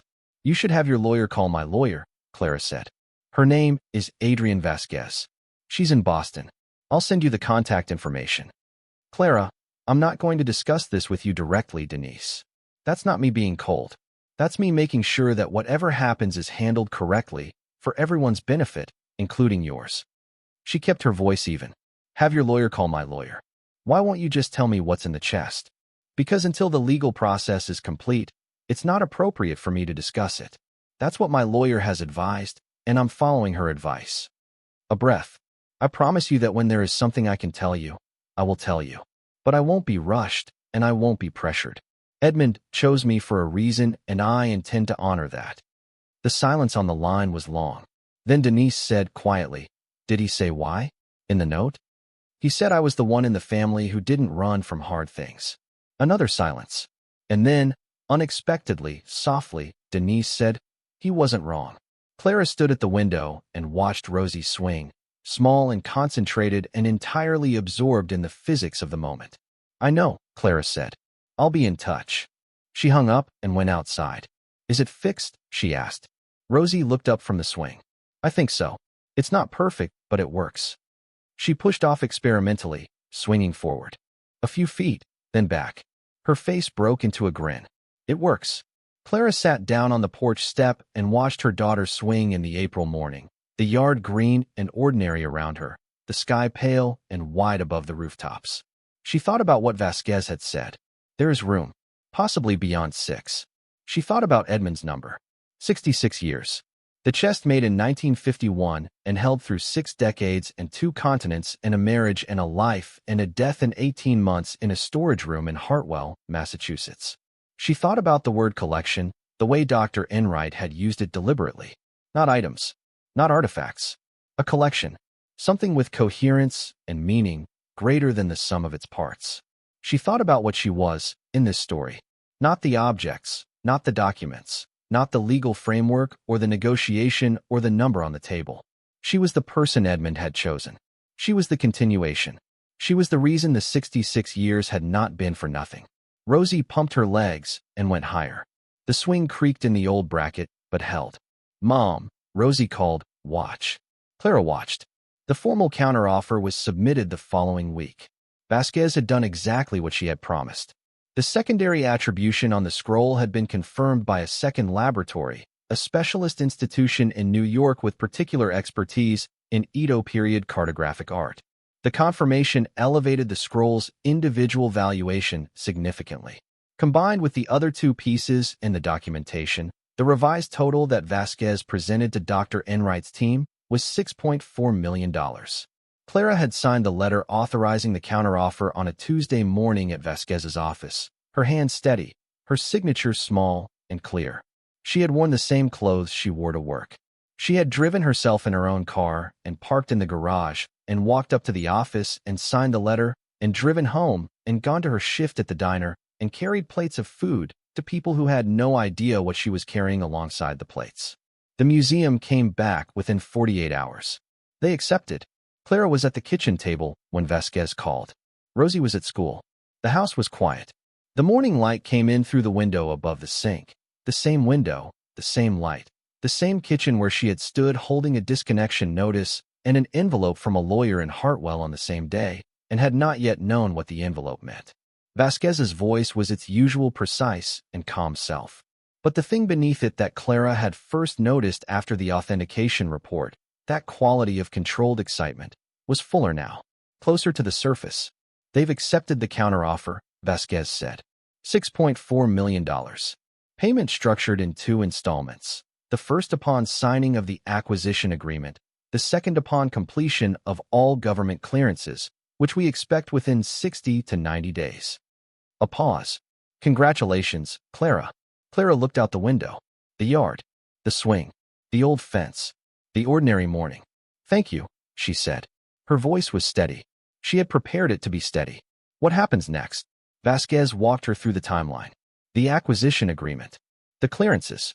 The transfer of the items to the museum's permanent collection, where they would be displayed together, documentation and all, in a dedicated installation.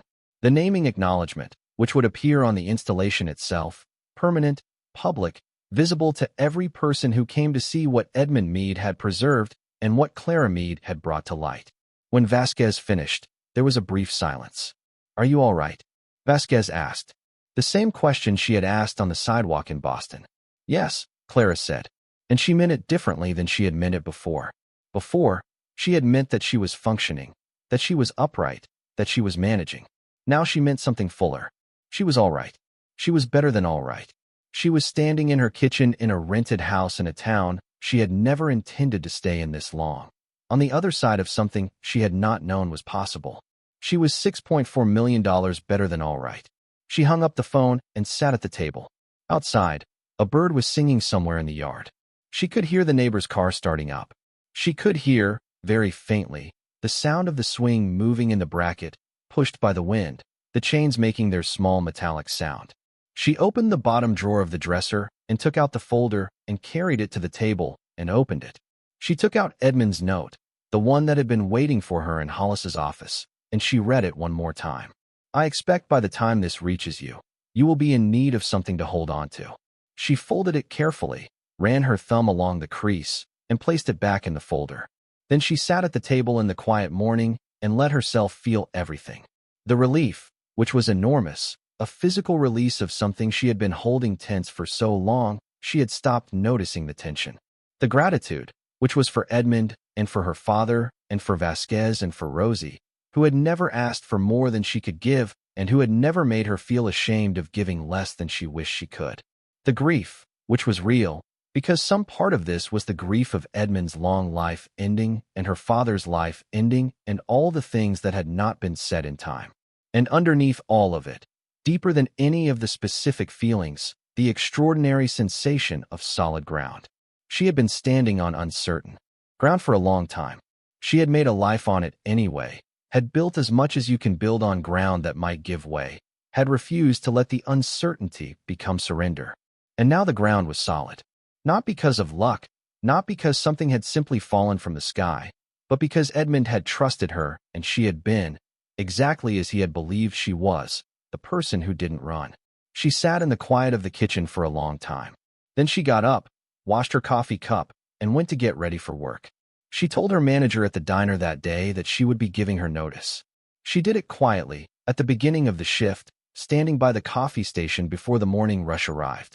Her manager, a woman named Phyllis who had worked there for 22 years and who had always been decent to Clara in the specific, unceremonious way that decent people often are, looked at her for a moment with an expression that asked the question without asking it.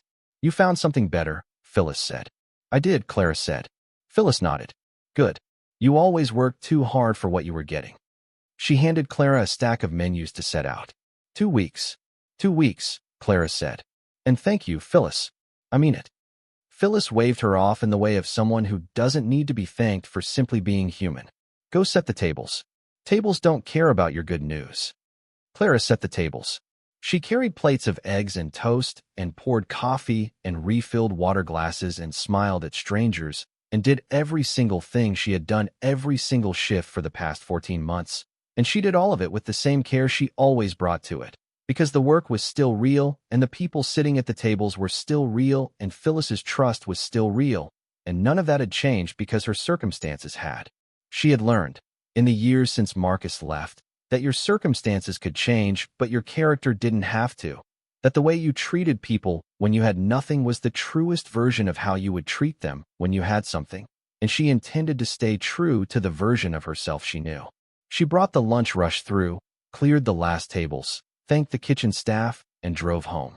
She picked Rosie up from school. Rosie had made something in art class, a small clay bowl glazed in uneven blues and greens, its rim not quite level, but its proportions surprisingly elegant. She carried it with the careful pride of someone who knows they have made something real. "It's for you," Rosie said, handing it to Clara in the car. "To keep things in." Clara held the bowl in both hands, the clay still carrying the warmth of Rosie's palms. She looked at it for a long moment. The glaze was irregular, pooling darker in some places than others, but the irregularity was what gave it character, what made it clearly and specifically itself. "It's beautiful," Clara said, and she meant it in every sense available. That evening, after dinner, Clara sat with Rosie at the kitchen table and told her that some things were going to change. She didn't use the number. She didn't try to explain the full scope of what had happened, because 8 years old was not the right age for the full scope of anything, and because the meaning of it was still settling in Clara herself.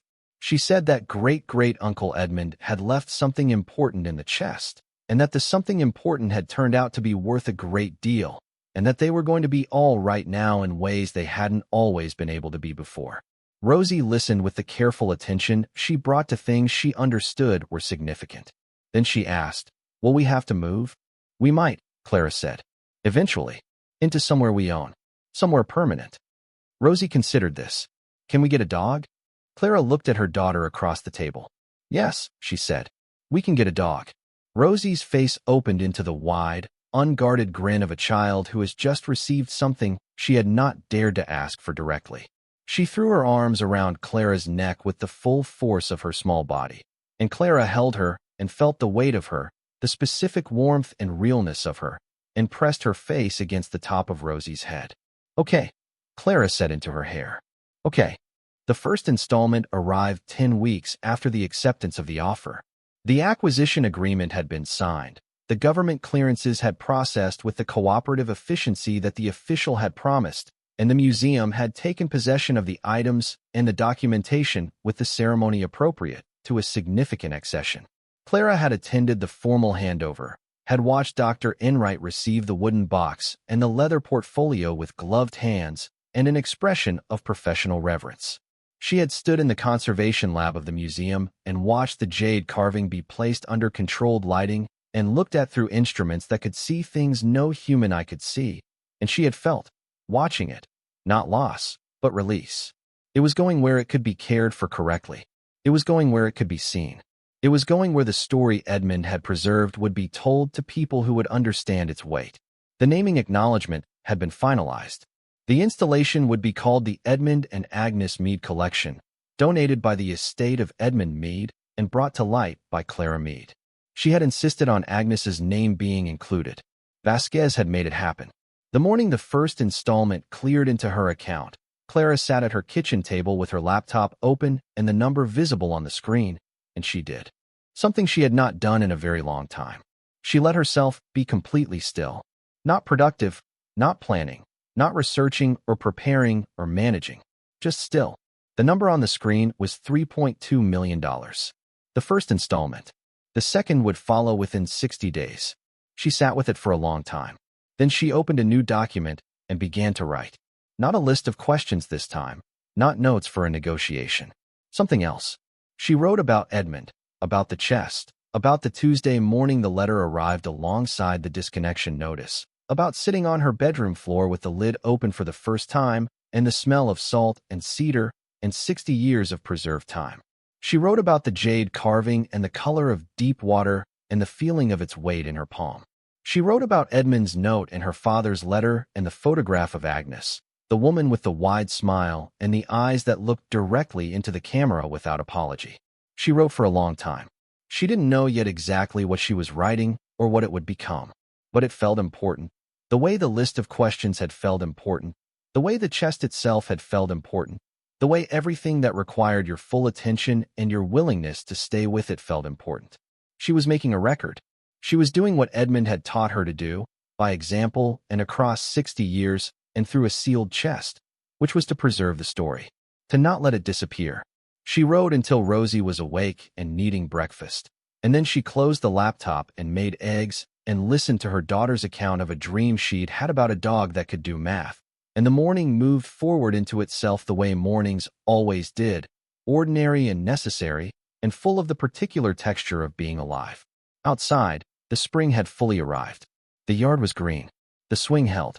The second installment cleared on a Wednesday morning in early July, 63 days after the first.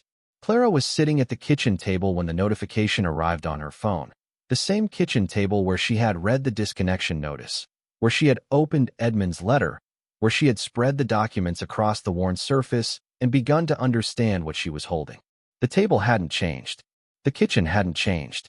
The light through the window above the sink was the same thin, honest light it had always been. The number on her phone was $3.2 million. The second installment, the same as the first. She set the phone face down on the table and sat with her hands folded and breathed. $6.4 million. All of it now real, settled, complete.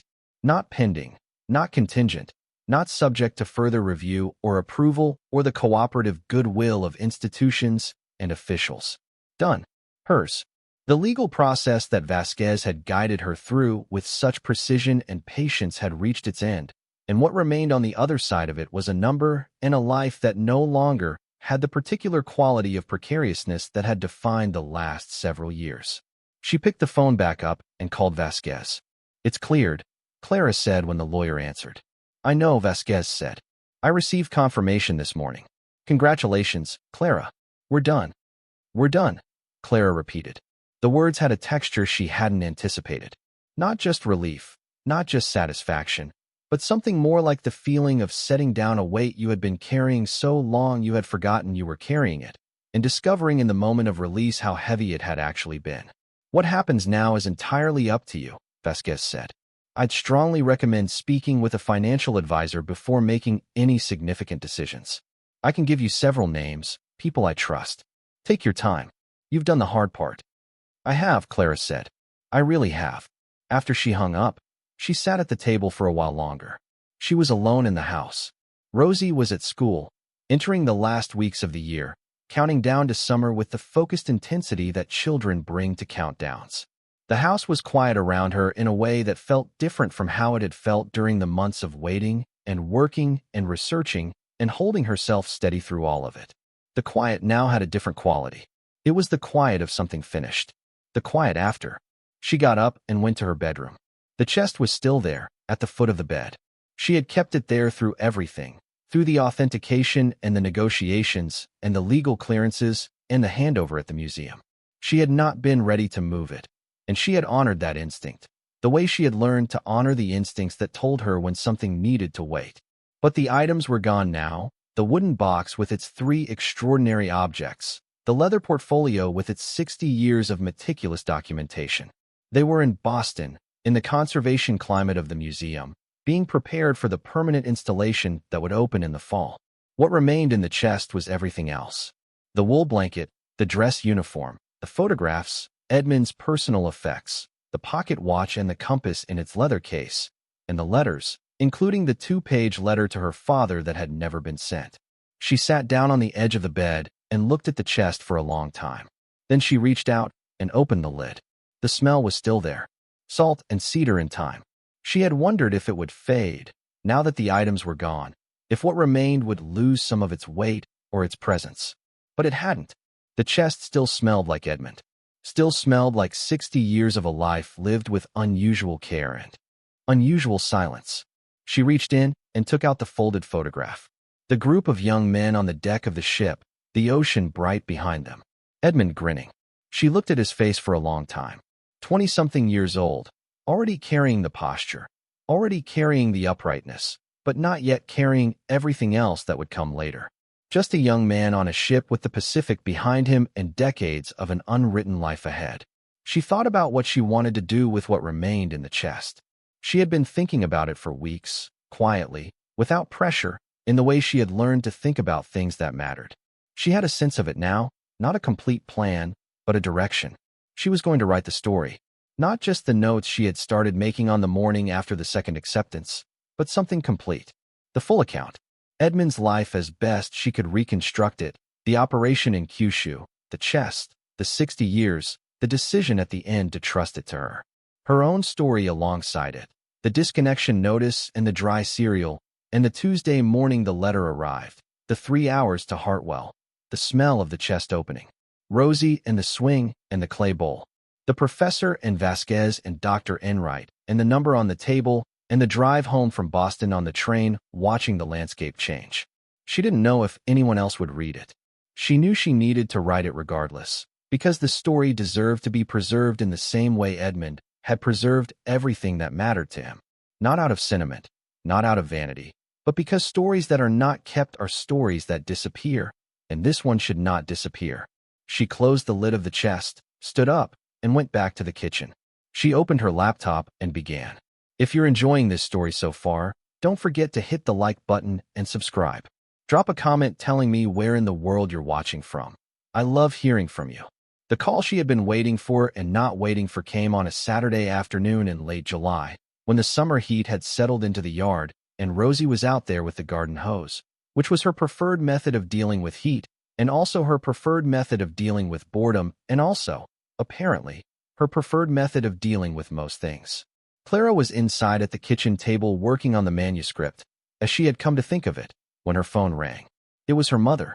Not Denise, not a lawyer, not an official from an institution. Her mother, Patricia, who was 71 years old and lived alone in a small house 40 minutes away, and who had, in the week since Clara had told Denise to have her lawyer call Vasquez, said very little that was not delivered through Denise as intermediary. They had spoken twice. Brief conversations that stayed at the surface level of weather and Rosie's schoolwork and the kind of small inquiries that allowed two people to maintain contact without having to address the large things sitting between them. Clara, her mother said. Her voice was quieter than usual. Not smaller, but more careful. I'd like to come see you, if that's all right. Clara looked out the window at Rosie and the garden hose. Of course it's all right, Mom. I want to talk. Not through Denise. Not through lawyers. A pause. Just us. When would you like to come? Tomorrow, if you're free. Come for lunch, Clara said. I'll make something. Her mother arrived the next day at noon, pulling into the driveway in the sensible gray car she had driven for 12 years, stepping out with the careful movements of a woman whose knees had been unreliable for 2 years and who refused to acknowledge this as anything worth discussing. She was wearing a dress Clara recognized from several years ago, a pale blue cotton that she wore on occasions she considered significant. She had brought a pie. She always brought a pie. They sat at the kitchen table, the pie between them. Rosie dispatched to the yard with instructions not to use the hose on anything that hadn't asked for it. The afternoon was warm and golden through the window, and the house was quiet, and Clara poured 2 cups of coffee and set them down and sat across from her mother and waited. Her mother looked at the table for a moment. Then she looked up at Clara with the particular expression of a person who has rehearsed something and is now deciding whether to deliver it as rehearsed or to simply say the true thing. She said the true thing. I'm sorry, her mother said, for telling you to sell it on eBay, for listening to Denise instead of calling you myself, for not trusting you. Clara looked at her. Mom, let me finish. Her mother pressed her hands flat on the table, a gesture Clara recognized as the one she used when she needed to stay steady. I've known for a long time, longer than I've said out loud, that you were the one who handled things. When your father died and there was nothing, it was you who sorted everything out. When Marcus left and you had Rosie and nothing was working right, it was you who kept going. I've always known that. And when Edmund's chest came to you specifically, I should have understood immediately that he knew it too. She paused. Instead, I let Denise talk me into worry, and I said stupid things, and I wasn't there for you the way I should have been. The kitchen was very quiet. You're here now, Clara said. Her mother's hands relaxed slightly. I am. That's enough, Clara said. That's genuinely enough. They ate the pie. They talked for 2 hours, longer than they had talked in years, and the conversation moved through things that had not been said in a long time. Her mother talked about her father, about what he had been like when they were young, before the years had worn the edges off everything. She talked about Edmund, how she had always found him difficult to know, how his quietness had seemed like coldness until she was older and understood that some people's depth manifested as silence rather than expression. She talked about the chest, not with greed or resentment, but with genuine curiosity. What was it like, she asked, to open it? What did it feel like? Clara told her. All of it. The smell of salt and cedar. The folded photograph and Edmund's grin. The jade carving the color of deep water. The documents spread across the bedroom floor. The 3 days of research before she told anyone. The professor and Vasquez, and the meeting in Boston, and the counteroffer, and the drive home on the train watching the landscape change. Her mother listened without interrupting, which was not a thing her mother was naturally inclined to do, and the effort of it showed in how still she sat, how carefully she contained herself. When Clara finished, her mother was quiet for a moment. He chose well, she said finally. He did, Clara agreed. Rosie came in from the yard, pink-faced and demanding pie, and the afternoon shifted into the more ordinary territory of grandmother and granddaughter, which was its own kind of healing, its own kind of continuity. Clara sat back and watched them together and felt the particular warmth of a thing being repaired. After her mother left, Clara went to the bottom drawer of the dresser and took out the folder. She took out the letter Edmund had written to her father and read it one final time. The full 2 pages, the careful accounting of a life and a decision and a trust. Then she put it in an envelope and addressed it to her mother and sealed it and put it on the table to mail the next morning. Her mother deserved to know. Her father would have wanted her to know. And Edmund, who had spent his life preserving things that deserved to be preserved, would have understood. The conversation with Denise was harder and happened a week later, also at the kitchen table, which had become the site of all the significant conversations of this period and which Clara had begun to think of as the table where things got resolved. Denise came alone, without calling first, which was Denise's way of trying to control the terms of an encounter. Clara heard the car in the driveway and looked out the window and then went to put the kettle on, because whatever was coming would go better with tea. Denise came in looking the way she always looked when she was prepared to argue a position, upright, composed, her expression carrying the particular tightness of someone who has thought a great deal about what they are going to say. She sat down at the table and accepted the tea and looked at Clara across the rim of the cup. My lawyer says we don't have a case, she said. No preamble. Just the fact. I know, Clara said. Edmund's will was clear. The chest was left to you specifically. The items were in your possession before any legal challenge could be properly mounted, and the acquisition was handled through legitimate channels with government cooperation. She set the cup down. So there's no case. There isn't, Clara said. Denise looked at the table. How much was it worth? Clara considered this for a moment. She had thought about whether to tell Denise the number, had gone back and forth on it, had ultimately arrived at the position that honesty served her better than secrecy now that everything was done and legally settled. Secrecy was a tool for protection when you were vulnerable. She was no longer vulnerable in that particular way. 6.4 million, she said. Total. The silence that followed had a very specific quality. Clara watched something move across her sister's face, a complex sequence of things, surprise, and then the rapid recalculation that surprise produces, and then something that might have been the beginning of genuine reckoning. Edmund was not a wealthy man, Denise said finally. He didn't need to be. He was a careful man. He kept the right things. Denise looked at her. Why you, Clara? We all grew up together. Why not any of us? Clara folded her hands on the table. She had thought about this answer for a long time. She thought she knew it now. Because when everything fell apart, I stayed and dealt with it. When Dad died and there was nothing, I handled it. When Marcus left and I had Rosie and nothing was working, I didn't run. I stayed and I worked and I kept going. She paused. Edmund was watching from a distance, and he saw that. He needed someone who wouldn't run when things were complicated or frightening or too large to see all at once. He needed someone who would sit with it until they understood it. And he chose me. Denise was quiet for a long moment. Clara did not fill the silence. I ran, Denise said.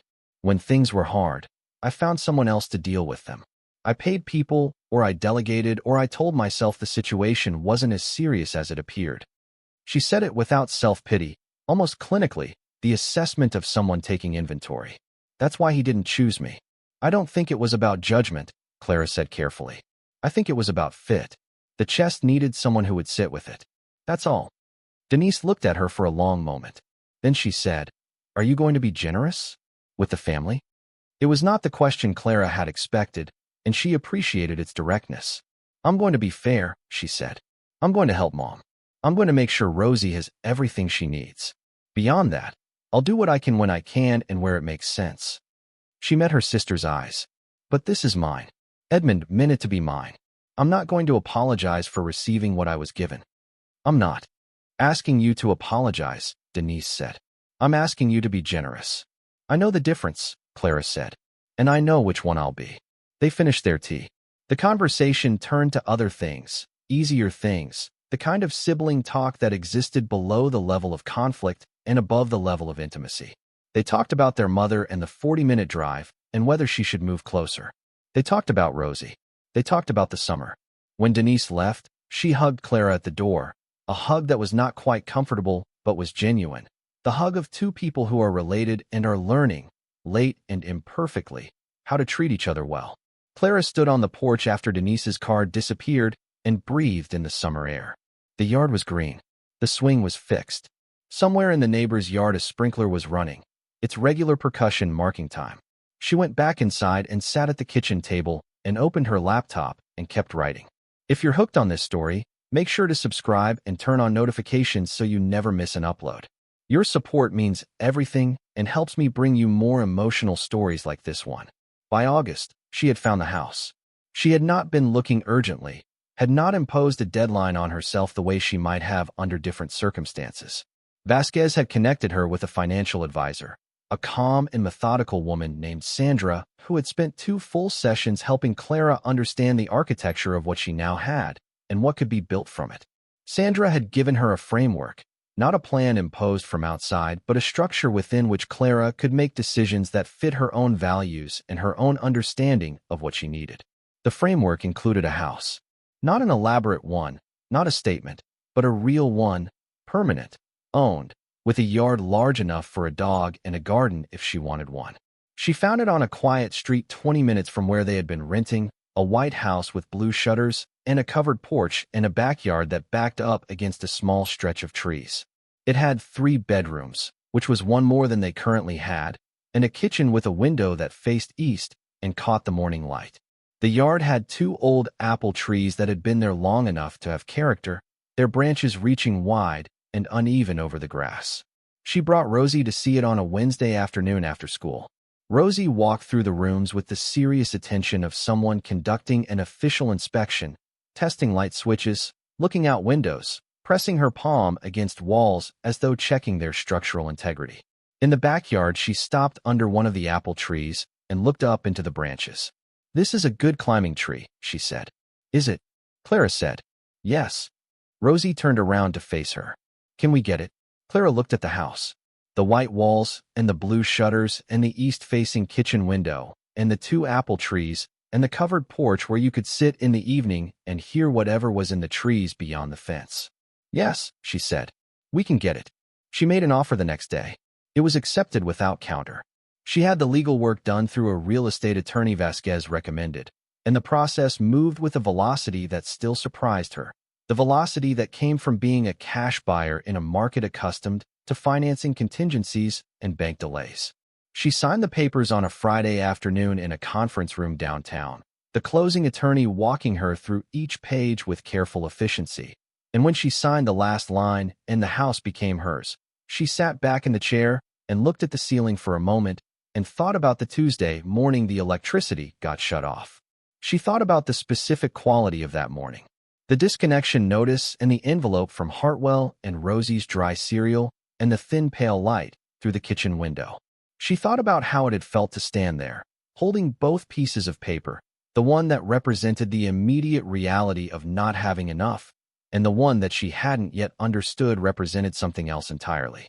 She thought about the weight of that standing, the particular exhaustion of a person who has been managing scarcity for long enough that the management has become the texture of life itself.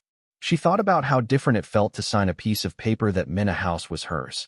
She drove home from the closing with the keys in her lap, the metal warm from her hand, and she stopped at the grocery store and bought milk and good coffee and the specific brand of cereal Rosie preferred, the one with the blueberries and flowers for the table.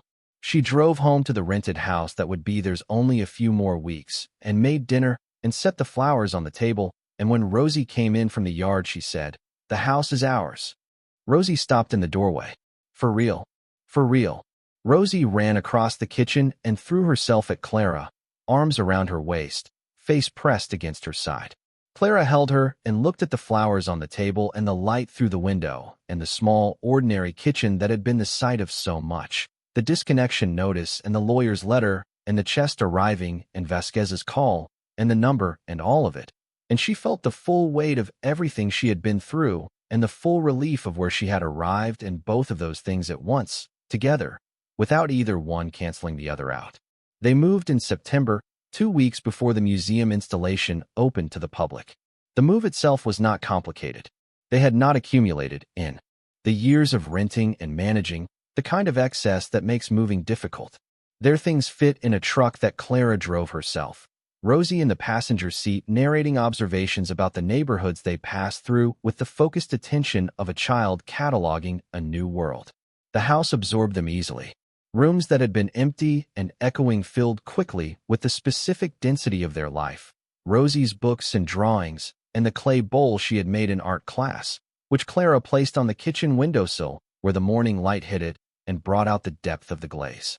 Edmund's chest, which Clara had carried with the same care she brought to everything that mattered, went into the room she had designated as her study, a small room with a window facing the apple trees. She set it against the wall beneath the window, not hidden, not displayed, just present. An anchor, a reminder. The dog arrived 2 weeks after they moved in. He was a 3-year-old mixed breed from a rescue organization 40 minutes away, a lanky, earnest animal with large ears and an expression of permanent mild optimism.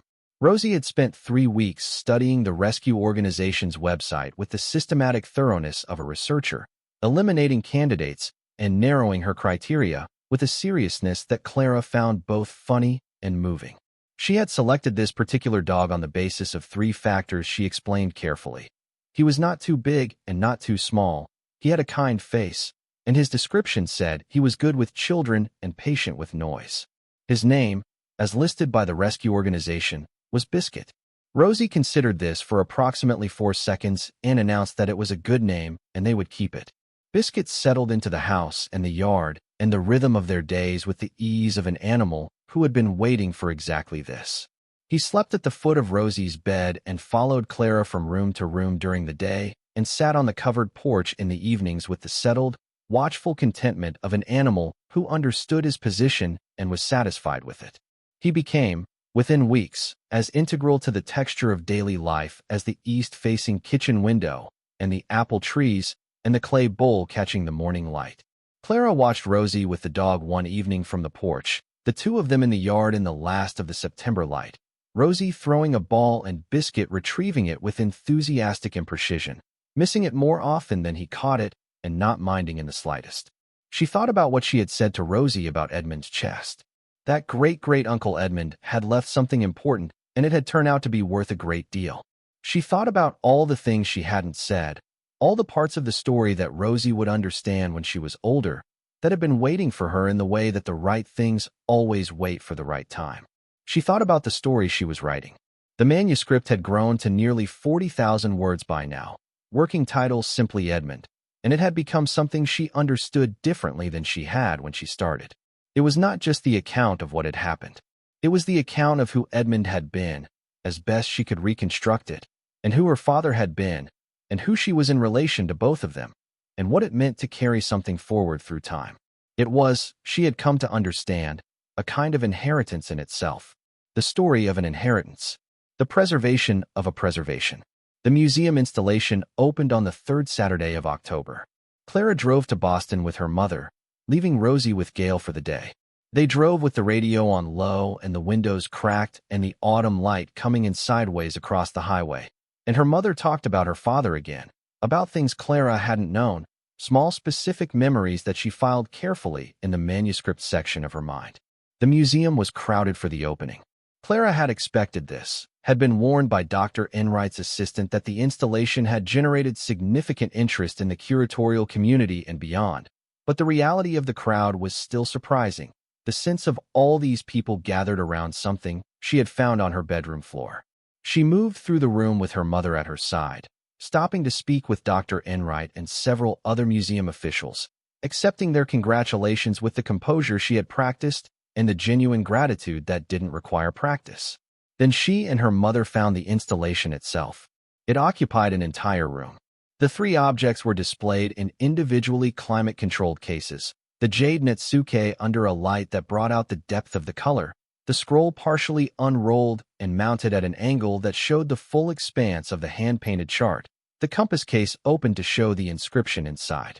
Around the perimeter of the room, the documentation was displayed in archival frames, page by page. Edmund's careful handwriting and the official language of government documents and his own notations in the margins of certain pages, all of it visible, all of it legible, all of it part of the story. On the wall beside the entrance to the room, in letters that were understated and precise, was the naming acknowledgement. The Edmund and Agnes Meade Collection. Preserved by Commander Edmund R. Meade, U.S. Navy, 1951 to 2019. Brought to light by Clara Meade, 2024. Given in honor of all that is kept when keeping is difficult. Her mother stood beside her reading the words. Clara heard her breath catch, just slightly, and then steady. Given in honor of all that is kept when keeping is difficult. It had been Vasquez who suggested the phrasing, drawing on something Clara had written in one of her earlier emails about Edmund. Clara had agreed to it immediately. It was exactly right. She stood in the room and looked at the jade carving in its case, the color of deep water, the detail so fine she could feel the individual scales from memory even at this distance. She looked at the scroll, the hand-painted lines of a navigational chart made by hands long dead for purposes long past, now permanently preserved and permanently available to anyone who wanted to understand what it meant. She looked at the compass case open to the inscription, the name of a man of historical significance caught in metal and preserved through time by another man of unusual institutional conscience. She looked at Edmund's photograph, which she had provided to the museum and which appeared in the interpretive materials beside the installation. The group of young men on the deck of the ship, the ocean bright behind them, Edmund grinning. She had been right about the grin. It was not the expression of a young man who didn't understand the weight of what was ahead of him. It was the expression of a man who understood it perfectly and had decided, in the way that young people sometimes decide before the world has had a chance to dissuade them, to carry it anyway, to be equal to it, to not run. Her mother took her hand. They stood together in the room for a long time, not speaking, surrounded by the quiet attention of other visitors moving through the space, reading the documentation, bending to look more closely at the objects in their cases. Clara listened to the sound of people engaging with the thing Edmund had preserved and she had brought to light, and she felt something she had not been expecting to feel in this moment. She had anticipated relief, which was there. She had anticipated pride, which was also there, a quieter and more complicated version of pride than she would have predicted, but genuine nonetheless. She had anticipated grief, which was present in the undertow of everything. What she had not anticipated was the feeling of rightness. The feeling that this was what the chest had been for all along. Not the money, not the legal process, not even the personal transformation of her own circumstances, though all of those were real and mattered.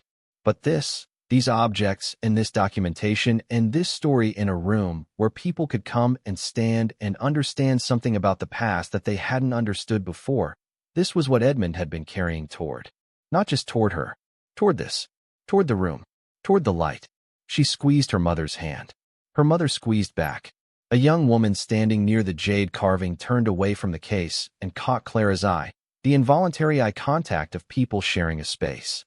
She looked at Clara for a moment and then at the wall text beside the installation, and Clara could see her reading the acknowledgement, the name, and then looking back at Clara with the expression of someone who has just made a connection they were not prepared for. "Are you her?" the young woman asked quietly. "Clara Meade." Clara looked at her. She was perhaps 25, with the kind of face that was still close to its own youth, open, and without the particular guardedness that life accumulates. She was holding a small notebook, the kind students carry. "I am," Clara said. The young woman looked at the installation, then back at her. "I'm writing my dissertation on postwar Pacific material recovery," she said. "I've been reading about this collection for months. The documentation your great-uncle kept is extraordinary. It changes several things we thought we understood about how those operations were conducted." She paused. "I just wanted to say thank you. For bringing it forward. For not letting it disappear." Clara felt something move through her, quiet and deep, below the level of what she would have called an emotion, something more like recognition. This was what the chest had been for. Not just her life, not just Rosie's future, not just the solid ground under their feet. This young woman with her dissertation and her notebook, who was going to understand something more truly because Edmund had kept his records and Clara had sat with the hard thing long enough to understand it. This was what it was for. "My great-uncle was a careful man," Clara said. "He understood that the documentation was as important as the objects. Maybe more." The young woman nodded, writing something in her notebook. "I'm going to quote that," she said. "If that's all right." "It's all right," Clara said. "It's what he would have wanted." After the opening, they drove home through the autumn afternoon, the trees along the highway brilliant with color, orange and red and gold against the pale sky. Her mother slept for most of the drive, her head resting against the window, her face in sleep less guarded than it was in waking life, showing something younger and softer. Clara drove and listened to the road and thought about the manuscript and the house and Biscuit and Rosie and the apple trees and the east-facing kitchen window. She thought about the covered porch and the evening light through the yard and the swing that held. She thought about what Vasquez had said in the parking lot in Boston all those months ago. "Are you all right?" And how she had answered yes and meant that she was functioning, that she was upright, that she was managing. She thought about what it meant now. She was all right. She was more than all right. She was a person who owned a house and was writing a book and had a daughter who could climb an apple tree and a dog named Biscuit who retrieved balls with enthusiastic imprecision and a mother who was sleeping peacefully in the passenger seat, her face showing something younger than usual. She was a person who had been chosen by a careful old man who had watched her from a distance for decades and had decided she was the one who didn't run from hard things and who had been right. She was a person who had not run. She merged onto the exit ramp toward home, the autumn light slanting warm across the dashboard, and she thought about the Tuesday morning the letter arrived alongside the disconnection notice. The thin pale kitchen light and the dry cereal and the 2 pieces of paper and the moment of standing still, holding both of them, not yet knowing what the envelope meant. She thought about the specific quality of that not knowing. The way the door of the future had looked thin, blank, and unpromising. The way uncertain ground looked when you had been standing on it for long enough that you had almost stopped believing solid ground existed. She thought about how much had been on the other side of that morning that she hadn't been able to see. The chest, Edmund's note, the jade carving the color of deep water, Vasquez's steady voice, the counter-offer, the museum room with Edmund's photograph on the wall and the grin that was not naivety but decision, the house with the apple trees and the east-facing kitchen window, Rosie and Biscuit in the yard in the September light. She thought about all the mornings that looked like that Tuesday morning, blank and unpromising and too heavy with the weight of insufficient things, and she thought about all the people standing in those mornings holding their own disconnection notices and their own unopened envelopes, not knowing what was on the other side. She thought about what she wanted to say to them, if she could, if there was a way. She thought she knew. Stay. Don't run. Sit with the hard thing long enough to understand it. The solid ground is real even when you cannot see it. The door is real. Open it when you are ready and when you are alone, and whatever you find on the other side, Be the person who was chosen. Because someone always believes in you before you believe in yourself. Sometimes they seal that belief in a chest and pay 2 years of storage fees and trust that you will be strong enough to receive it when the time comes. Be strong enough. She took the last exit off the highway and turned onto the familiar road toward home, the trees burning gold on either side, the sky above them going amber in the early evening light. Her mother stirred in the passenger seat and looked out the window, blinking slowly, and said, "Are we close?" "Almost there," Clara said. She turned onto their street. The white house with the blue shutters came into view, the lights warm in the windows, and through the kitchen window, she could see Gail at the table with Rosie, the two of them bent over something, a board game or a drawing, their heads close together in the lamplight. Biscuit was visible through the glass of the back door, watching the yard with the settled composure of a dog who understood his responsibilities and took them seriously. Clara pulled into the driveway and turned off the engine. Her mother looked at the house. "It's a good house," she said. "Not a big house, not a showy one, just a house. But real. And it's yours." "It is," Clara said. They sat for a moment in the warm quiet of the car, the engine ticking as it cooled, the evening light on the white walls and the blue shutters, and the 2 apple trees visible at the edge of the yard, their branches wide and uneven and entirely themselves. Clara thought about Edmund standing in Hollis's office with a hand dolly, paying 2 years of storage fees, saying that the right person needed to have it at the right time, sitting down across from the lawyer and leaving, with the confidence of a man who had done what he came to do. She thought about a young man grinning on the deck of a ship in the Pacific with 6 decades of unwritten life ahead of him and a decision already made inside him, quiet and firm, that he was going to carry what needed carrying for as long as it needed carrying and then trust it to the right hands. She thought about her father, who had been a good man, and who had never read the letter that said so, and whose daughter had read it instead and had carried the meaning of it forward the way you carry things that belong to people who are no longer able to hold them. She thought about Rosie's clay bowl on the kitchen windowsill, the glaze irregular and pooling in the low places, entirely itself, entirely real, made by small hands that had pressed into the earth of their lives without hesitation. "Thank you," she said quietly, to no one in the car, to everyone not in it, to Edmund, to her father, to the Tuesday morning that had looked like nothing and had been everything, to the sealed chest and the smell of salt and cedar and the jade carving the color of deep water and the 60 years of keeping something safe until the right hands were ready. She opened the car door and got out into the autumn evening, and her mother got out on the other side, and they walked together up to the house, and Clara opened the door, and Biscuit came bounding down the hall to meet them, and Rosie looked up from the table and said, "Mom, you're back."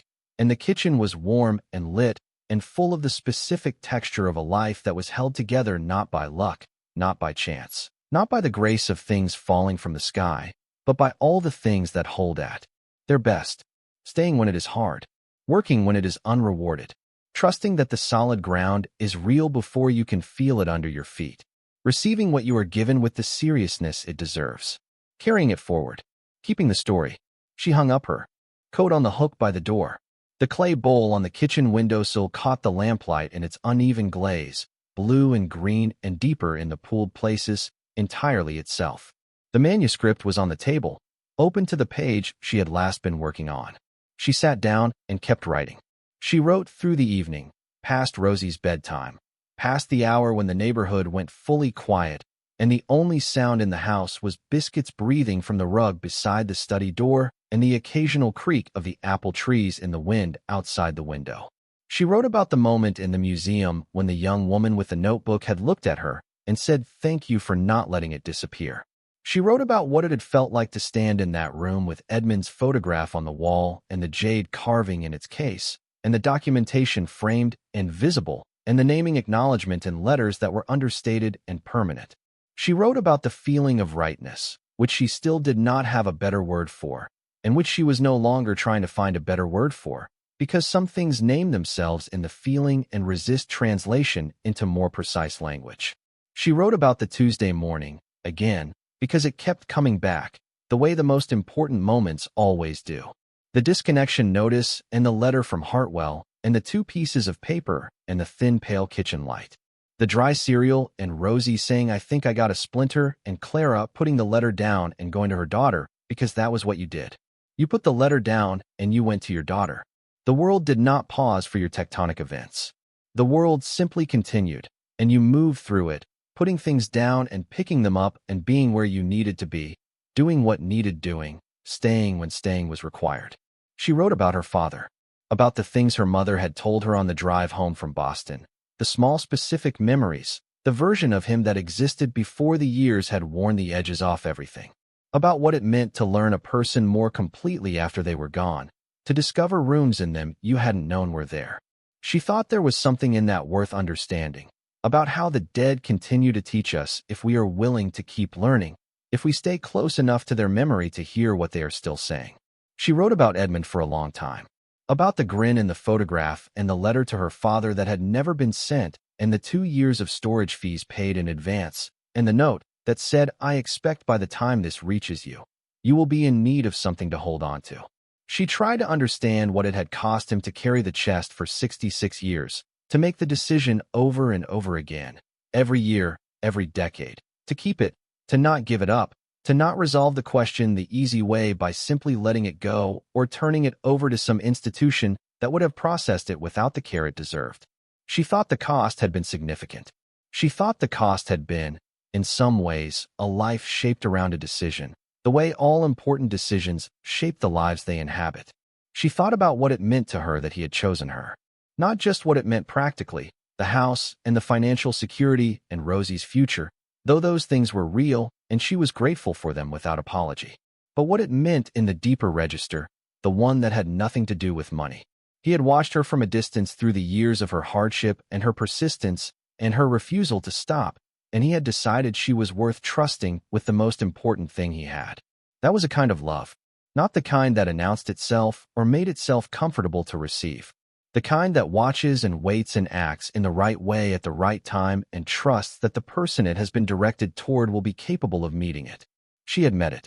She knew that now without qualification. Whatever doubt she had carried in the early weeks, the wondering whether she was handling it correctly, whether she was being too careful or not careful enough, whether she was the right person after all, that doubt was gone. She had been the right person. Edmund had known it before she did. The way he had known so many things before the people around him did, quietly, without needing to say so. She closed the laptop eventually, past midnight, the house entirely still. She sat for a moment in the quiet of the study, the chest against the wall beneath the window, the apple trees dark and still outside the glass. She thought about all the things the chest had held and all the things it had meant and all the ways it had changed the shape of their lives, hers and Rosie's and her mother's, and in some small way the young woman with the dissertation who would understand something more truly about the past because Edmund had kept his records. She thought about what it would hold now. Not the objects, which were in Boston in their climate-controlled cases, permanently preserved and permanently available.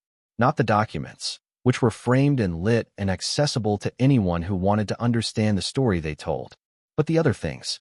The wool blanket and the dress uniform and the photographs and the pocket watch and the compass in its leather case and the letters. And the manuscript, which she was going to print when it was finished and place inside, the way Edmund had placed his own papers inside. One more layer of preservation, one more record passed forward. She stood and walked to the chest and placed her hand on the lid, the way she had done in the months of waiting and working and understanding. The wood was warm from the study's heat, warmer than it had been in the old rented bedroom. It felt different from this side, less like waiting, more like arriving. "We're here," she said quietly, the way you say something to a person who has traveled a long way with you and deserves to hear it. "We made it." She turned off the study light. She walked down the hall and checked on Rosie, who was asleep in the way that children sleep when they are safe, completely, and without reservation, her face open and unguarded, Biscuit a warm weight at the foot of the bed, his ears twitching at Clara's footstep even in sleep. She stood in the doorway for a moment and looked at her daughter and her daughter's dog in the room of their permanent house under the permanent sky of a life that was no longer held together by the daily effort of making insufficient things sufficient. She thought about all the mornings that would come now. Not easy mornings, not mornings without difficulty, because no life was that, and she was not looking for that. but mornings with solid ground under them. Mornings where the difficulty, when it came, was not the difficulty of not having enough, but simply the ordinary difficulty of being alive, which was a different kind of difficulty altogether, a difficulty that carried with it the energy to meet it. She went to bed. She lay in the dark and listened to the house settle around her, the small sounds of a structure adjusting to temperature and season and time. Through the study wall she could feel, or imagined she could feel, the presence of the chest, solid and patient and finished with its long task, resting now in the way that things rest when they have done what they were made to do. She thought of Edmund one last time before she slept. The young man on the ship, the grin, the 66 years, the hand dolly and the storage fees and the note and the particular economy of the words. I expect by the time this reaches you, you will be in need of something to hold on to. She had found it. She was holding it. And she would carry it forward, the way all things worth carrying are carried, with both hands, without running, all the way to where it needed to go. The letter from Japan arrived on a Friday in February, 14 months after the museum installation opened. Clara had been in the study working on the final chapter of the manuscript when she heard the mail slot and the front door open and close. She didn't go immediately. She had learned, over the course of the past year, that urgency was a habit she no longer needed to carry, that most things could wait a few minutes while she finished her thought and saved her work and walked to the door without the particular tenseness that had once accompanied every envelope, every notification, every ringing phone. She gathered the small stack of mail and carried it to the kitchen table. Bills, a catalog, a handwritten envelope from her mother who still preferred letters to texts for anything she considered important. And beneath those, a slim envelope with international postage, the return address printed in both English and Japanese characters, from a city she recognized from Edmund's documents. Kyushu. She sat down. The letter inside was written in English, formal and careful, 2 pages from a woman named Emiko Tanaka who identified herself as a curator at a regional cultural heritage institute in Fukuoka. She had seen the Edmund and Agnes Meade collection during an academic visit to Boston the previous autumn. She had read the documentation. She had spent the months since conducting her own research into the recovery operation of 1957 and its connection to her institute's records. She wrote that the navigational scroll, the hand-painted chart from the late 17th century, had been commissioned by a daimyo family whose descendants her institute had been trying to trace for decades. The scroll had been considered lost. Its reappearance in a museum in Boston, documented with such completeness that its provenance was beyond question, had allowed her institute to close a chapter of their own archive that had remained open for 60 years. She was not writing to make a claim. The acquisition had been handled correctly and the legal framework was sound. She was writing because she believed Clara deserved to know that the scroll's reappearance had meant something beyond its monetary value, that there were people on the other side of the Pacific who had been waiting, without knowing they were waiting, for exactly this. She closed the letter with a line that Clara read 3 times before setting the page down. Your great-uncle preserved not only objects but the threads that connect families across time and distance. Please tell his story. The world is better for people who keep things carefully. Clara sat at the table for a long time. Biscuit came and rested his chin on her knee, his eyes patient and steady the way a dog's eyes are when they understand that a human is in the middle of something internal and requires only presence, not intervention.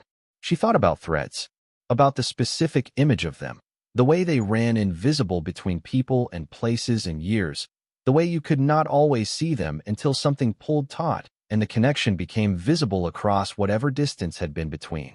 Edmund in Kyushu in 1957. A daimyo family and a scroll commissioned 300 years before that. A cultural heritage institute in Fukuoka keeping its records open. A curator named Emiko Tanaka on a flight to Boston to see an installation in a museum room with understated letters on the wall. She thought about Rosie, who was 11 now, who had recently announced with great seriousness that she wanted to be an archaeologist, or possibly a marine biologist, or possibly both. She had been doing a school project on cultural heritage and had sat at the kitchen table 2 weeks ago asking Clara questions about Edmund with the focused intensity of a child who had decided a subject was important. Clara had answered everything. She had shown Rosie the photographs, including the one on the ship with the grin, and Rosie had looked at it for a long time and said, He looks like someone who knows something. Yes, Clara had said. He does. She picked up Emiko Tanaka's letter and read it one more time. Then she went to the study and sat at her desk and opened the manuscript and scrolled to the final chapter, which she had been working on for 3 weeks and which had not yet found its ending. She began to type. She wrote about the letter from Japan. She wrote about Emiko Tanaka and the daimyo family and the 60-year archive and the scroll finding its way back into the record of the people it had belonged to across 3 centuries of distance. She wrote about threads and the way they persisted, invisible and patient, across time and geography and loss, waiting for the moment when someone careful enough to preserve them created the conditions for them to become visible again. She wrote about what Edmund had actually done, not the recovery, not the documentation, not the careful engineering of the chest and its contents and their transmission through decades and a sealed legal arrangement to the right hands at the right time. Beneath all of that, what he had actually done was keep the threads from breaking. He had held them steady through 66 years so that when the time came, they could reach all the way from a ship deck in 1957 to a museum room in Boston to a cultural institute in Fukuoka to a kitchen table in a White House with blue shutters where a woman sat reading a letter that closed a circle she hadn't known was open. She typed until the chapter found its shape, until the manuscript found its ending, which was not an ending exactly, but the recognition that some stories do not end. They simply pass into the next pair of hands and continue from there, carried forward by whoever is careful enough and willing enough and unafraid enough to hold on. She saved the file. She sat back in her chair and looked out the window at the apple trees, bare now in the February light, their branches reaching in every direction at once, entirely without apology. She thought about writing back to Emiko Tanaka. She opened a new document and began. Thank you so much for watching until the end. If you love this story, check out the other videos on your screen now. I think you'll really enjoy them. And don't forget to subscribe if you haven't already. See you in the next story.